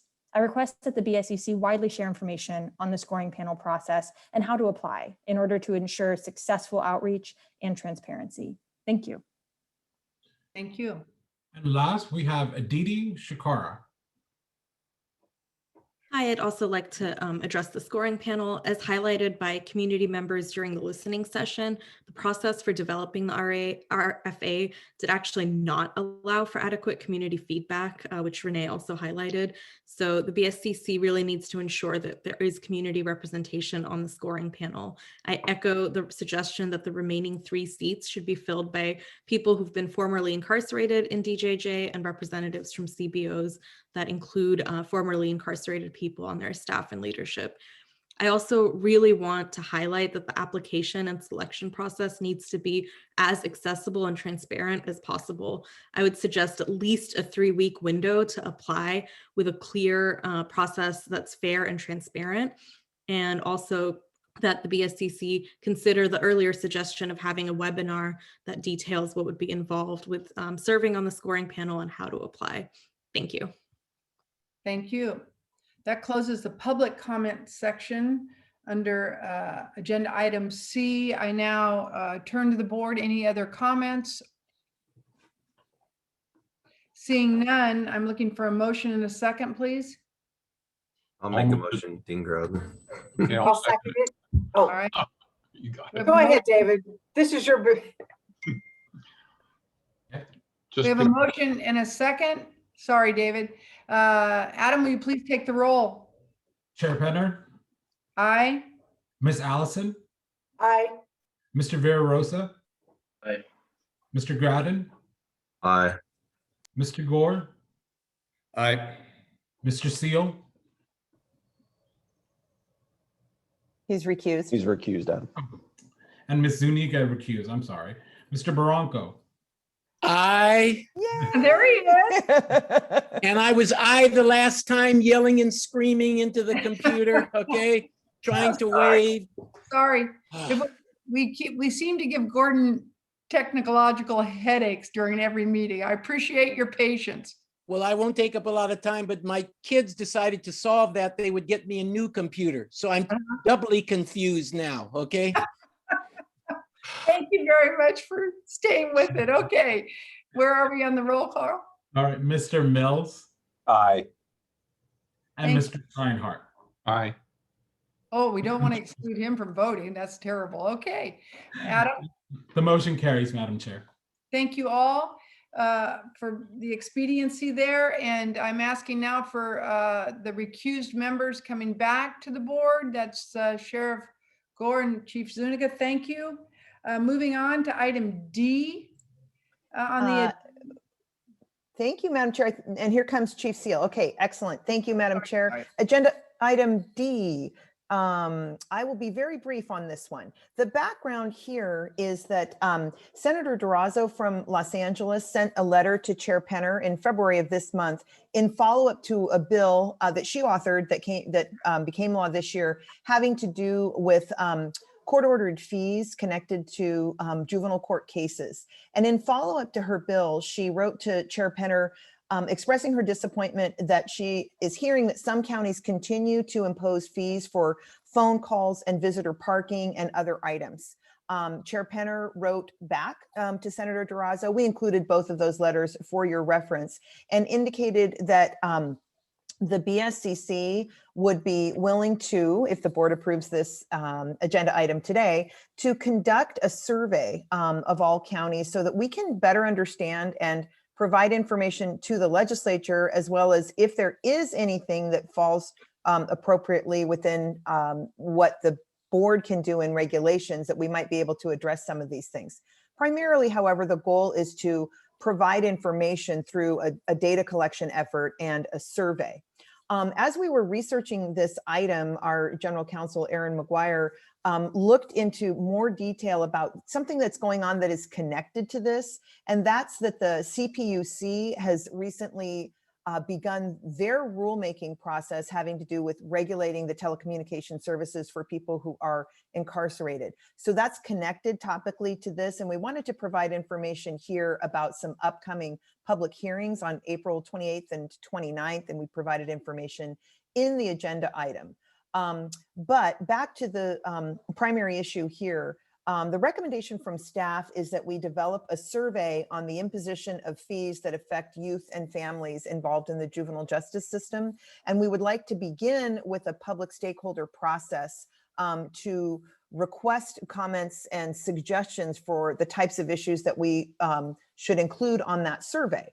So with your approval, we would put a survey together, distribute that survey out to the counties, and then we anticipate having a report back to you no later than the September board meeting. So we're looking for your approval of those recommendations on the development of a survey, the solicitation of input from stakeholders, and then coming back with a report on that survey in September of this year.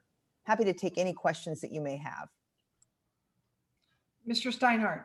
I had a lot to say about this, but I'm going to condense it because of the time issues. I think this is a really tough assignment because there's such a tangled web of fees. Some have been deleted by the legislature. There are issues about whether counties are complying with the fee cancellations. That's number one. There are issues about whether additional fees that are still legal should be continued. Counties have different practices on that. On the phone calls, it's not just the cost controls that PUC is looking at, but really this invites a look back at our own minimum standards, which have some provisions for free access to attorneys and so on, free postage. And so it's an issue for BSCC in terms of access to phones that we need to be looking at. So in terms of, I'm glad there's a stakeholder process, but in terms of the survey, are we going to survey children and families as well and their experience? Are we just going to survey counties? There are a lot of formatting questions around this. I'm not going to go on and on, although I kind of like to because I've worked for many years on this issue. But I think we really do need to spend some time defining the scope and content of the survey, and I'm happy to work with the staff and with stakeholders on that. Thank you. Yes, Gordon.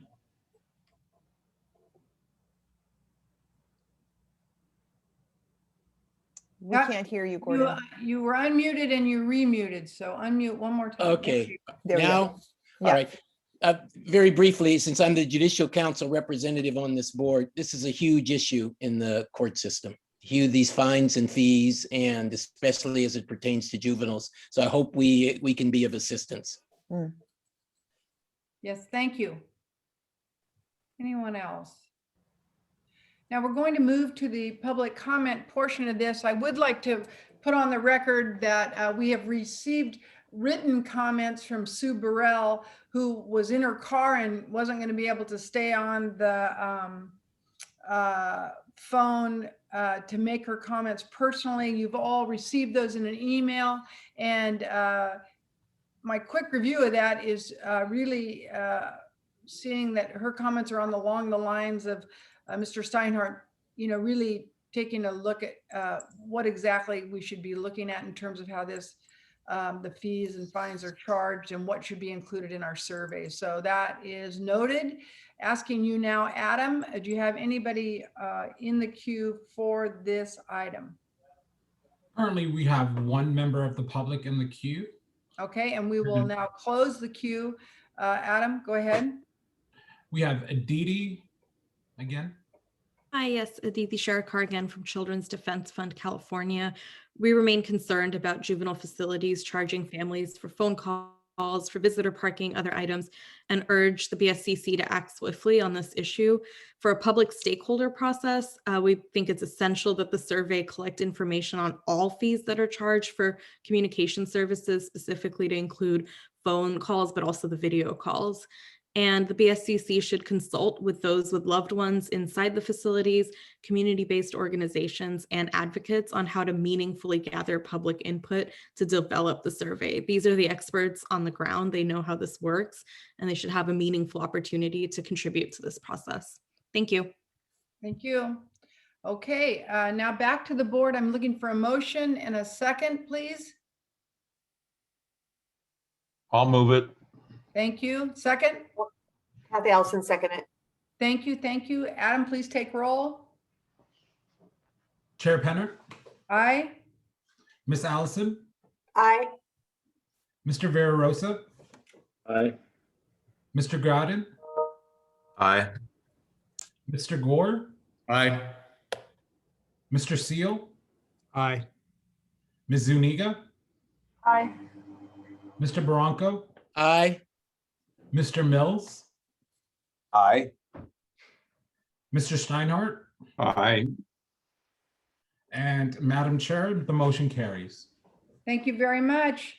We're moving now on to agenda item E, the CESF or Corona Emergency Supplemental Funding Program. These are recommendations that are requesting our approval. And as I look at Ricardo, I would invite council to tell us who should recuse.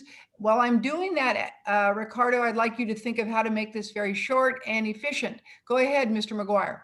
Yes, at this time, we'd ask Secretary Allison and Director Vera to recuse themselves, please. Thank you. Thank you. You've had plenty of time to consider my request. Ricardo, please go forward as I suggested. Absolutely. I will be as brief as can be. Good afternoon, Madam Chair and board members.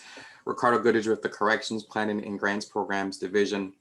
This item requests board approval to increase the CESF award to Department of Corrections and Rehabilitation by $6.9 million.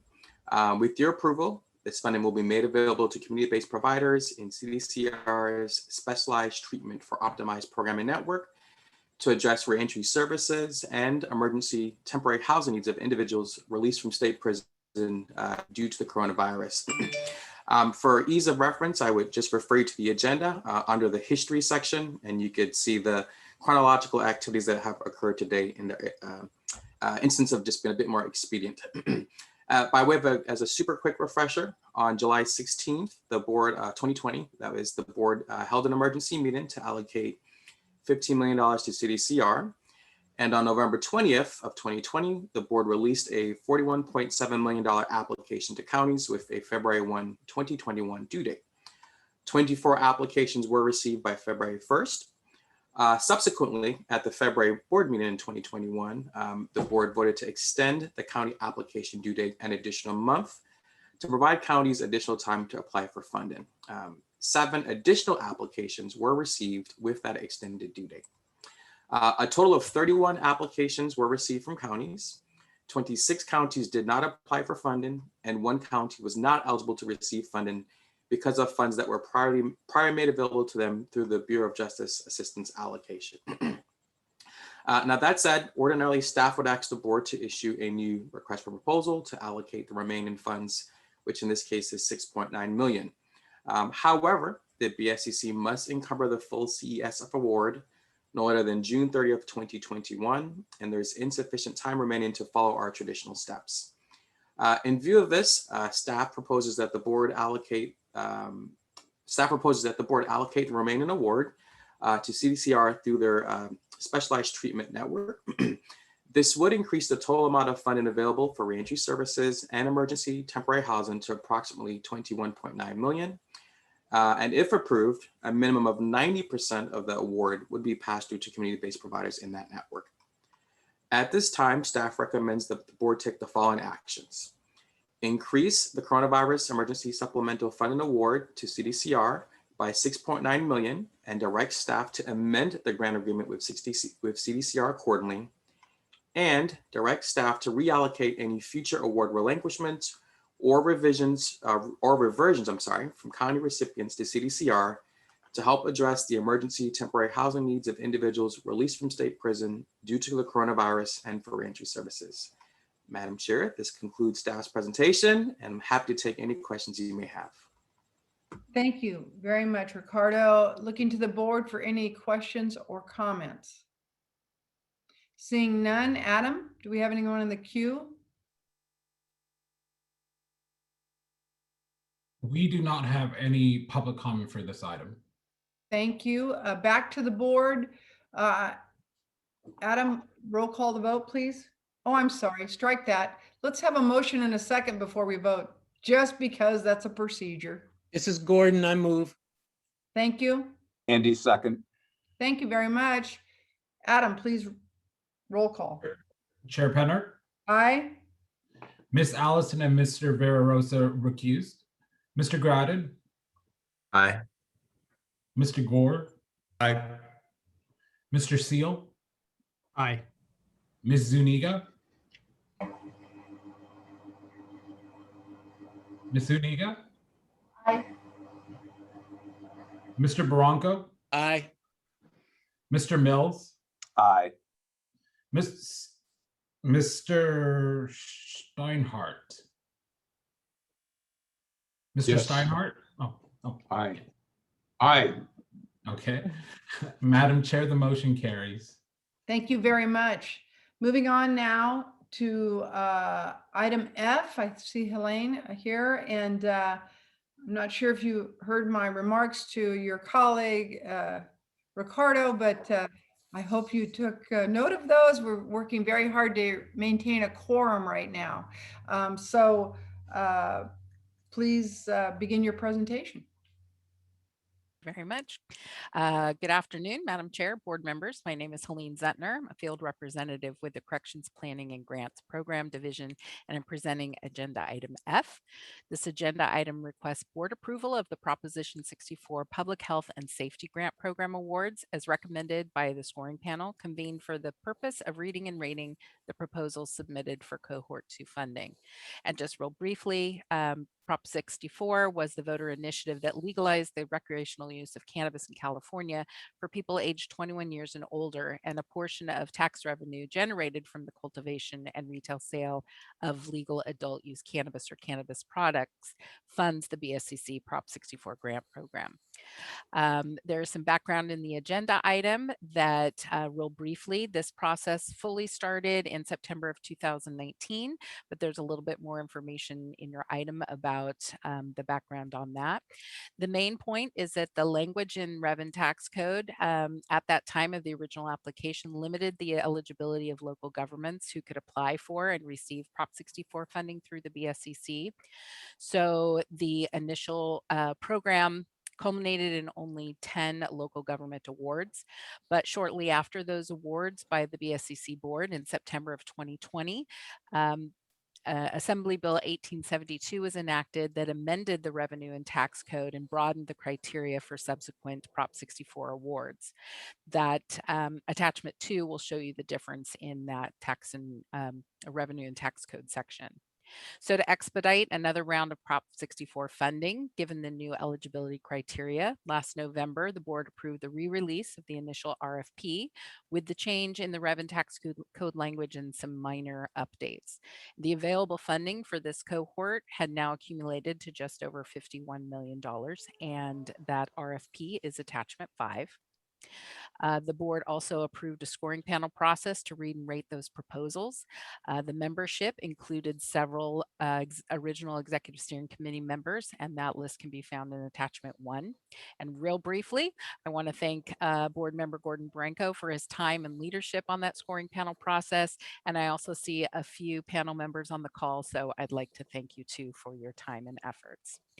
This RFP process, we received 29 proposals requesting over $27 million.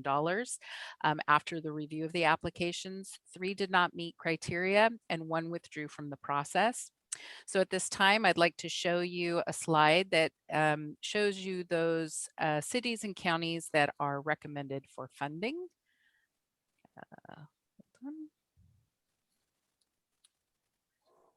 Okay. Excuse me, sorry. So available funding for this RFP separated funds into 4 categories: small, medium, and large, each receiving 20% of the total amount in allocation, and the remaining 40% of the funds were allocated for proposals that met the scoring threshold but were not funded directly out of any county size allocation. The dollar amount available for the large county category was exhausted, and so you see a asterisk next to the city of Encinitas. So in the large county category, we funded 10, or we're proposing to fund 10 proposals and partially funding Encinitas. But then in the remaining portion, Encinita will be fully funded at the requested level. And if the proposed list of grantees is approved, the grant period will begin May 1st of this year. Also, the summary of these applications are provided in attachment 4. So on behalf of the Prop 64 scoring panel, staff recommends to fully fund the 23 Prop 64 cohort 2 proposals totaling $21,271,544 for these projects that will assist in mitigating the local impacts due to the legalization of recreational cannabis. Thank you. Are there any questions? Any questions by board members? Comments, questions? Linda, if I can have 30 seconds, this is Gordon. Yeah, you get more than that because you chaired this. So you're winner, chicken dinner, all you want. So you're going to give me 31 seconds, huh? That's nice of That's you. all I have to offer today. I am very conscious of our time. I have to say this. Helene Zentner and Ashley Vanderpool Garibaldi are just superstars. They led us through the bidders conference, the meeting of the scoring panel. They were always well prepared, very patient with many of us, very instructive and clear, and also very firm in meeting the deadline. So that's my 31 seconds, but I think we really need to acknowledge their work. And Linda, I know you were chair of the first cohort, and I know you can verify that. So I want to adopt and incorporate by reference everything that Helene just said. And really, I can't congratulate the staff people enough. They're wonderful. Thank you. Thank you. And I absolutely agree with everything you said.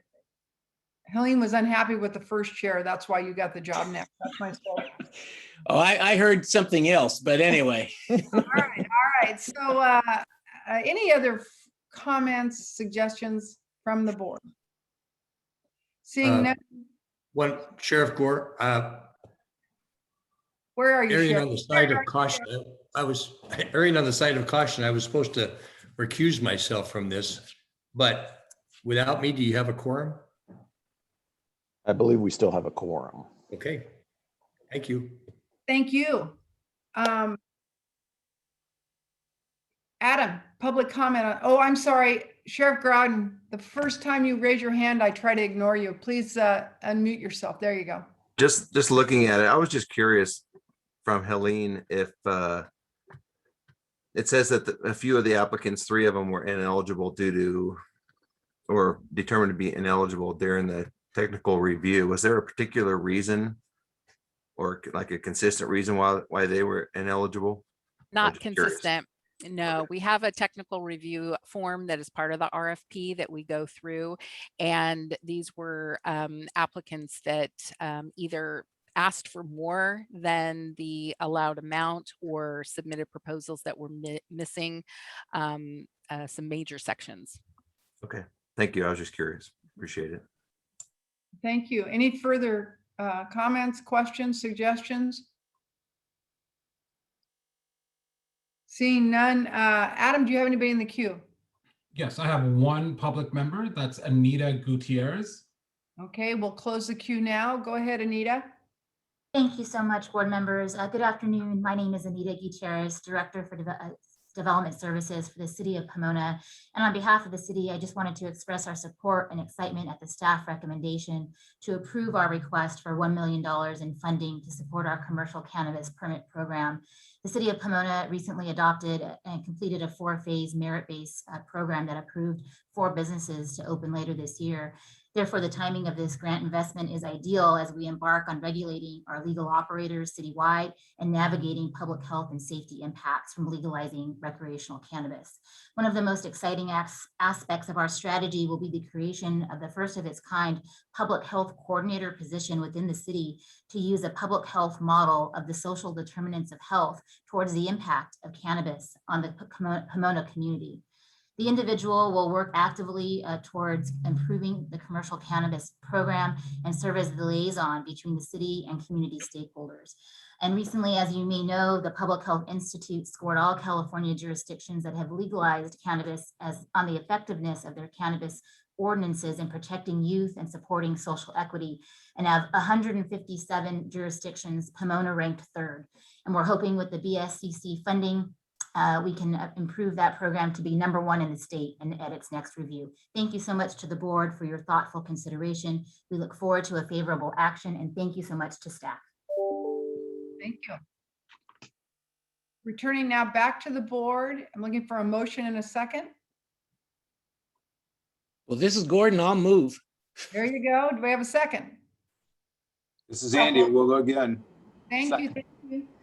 We have a motion and a second. Adam, please take roll call. Chair Penner, Aye. Miss Allison, Aye.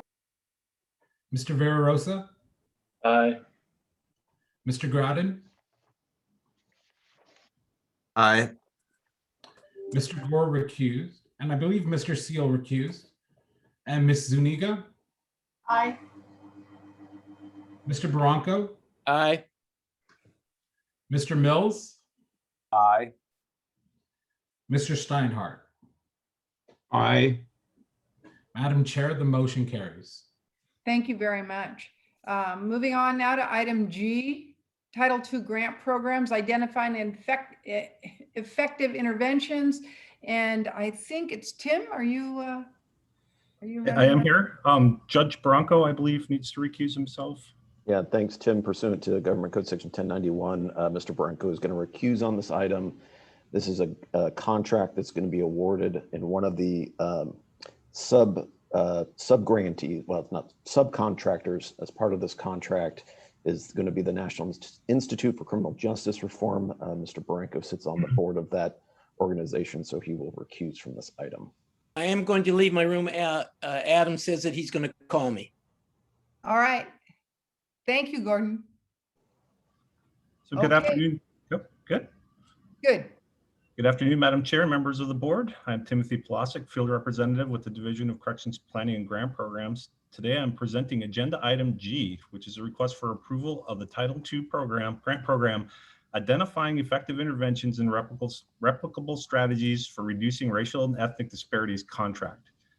This agenda item requests board approval of a contract between the BSCC and West Ed in partnership with the National Institute of Criminal Justice Reform. If approved, this project would focus on developing a state and county data dashboard to identify where racial and ethnic disparity exists in the California juvenile justice system, and would use that information to determine the interventions that would improve the system. The final product would assist the State Advisory Committee on Juvenile Justice and Delinquency Prevention, also known as SACJAB, in making data-driven funding recommendations for reducing racial and ethnic disparity.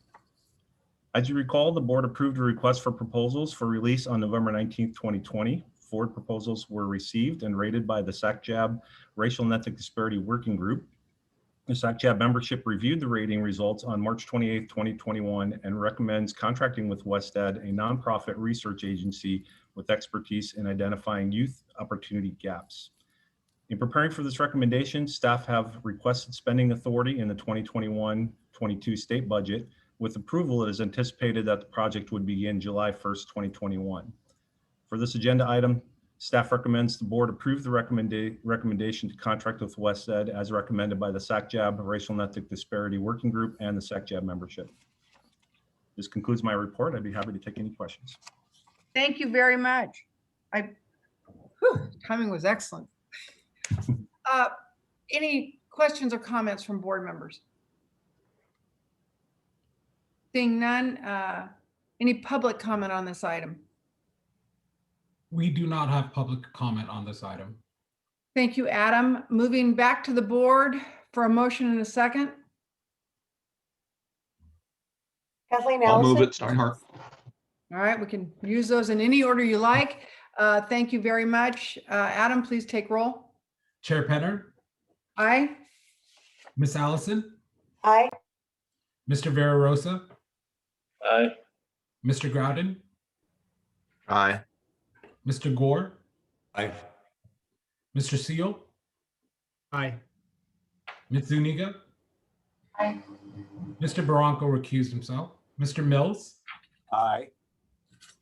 Mr. Steinhardt. Aye. Madam Chair, the motion carries. Thank you, Adam.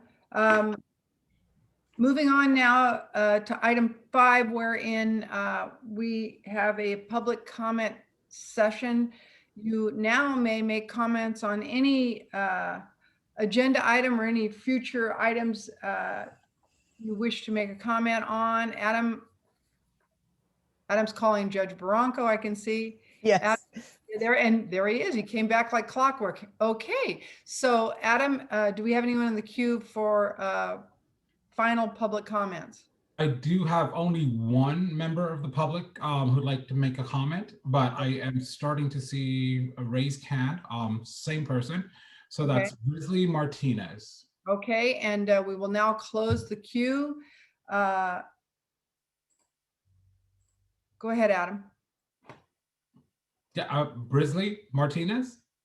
Hi, yes, sorry. Bristelli Martinez with Fresno Barrios Unidos, and I just wanted to, I didn't get a chance to mention for agenda item discussing the Senate Bill 823, the release for the request for applications. I just wanted to, re-emphasize the RFA's very narrowly worded reference to infrastructure, which really focuses on facilities. And just kind of wanted to point that this is misaligned with statute language, which requires funding to provide resources for a local continuum of care, which is directly from that statute. And currently Fresno's plan is focusing on facility infrastructure rather than healing-centered and trauma-informed programming and services as codified by SB 823. So in order to build alternatives to incarceration of youth, we need the funding to go towards care and positive programming as codified by SB 823 and the intent of SB 823. And this is just something that I wanted to share before closing out the meeting. Thank you all. I know running low on time, so I appreciate it. Thank you. Thank you. And that, I believe, completes our meeting formally. And I'd like to thank all of you. Please don't misconstrue my expediency through these agenda items to be any indication that they are less important than all the other work we did at the beginning of the meeting, but keeping a quorum is a big deal. And I appreciate everybody's hard work. Anybody have anything to say before we close out? All right. See you all on, wow, April 27th, coming right around the corner. Appreciate everybody's work. We'll see you soon.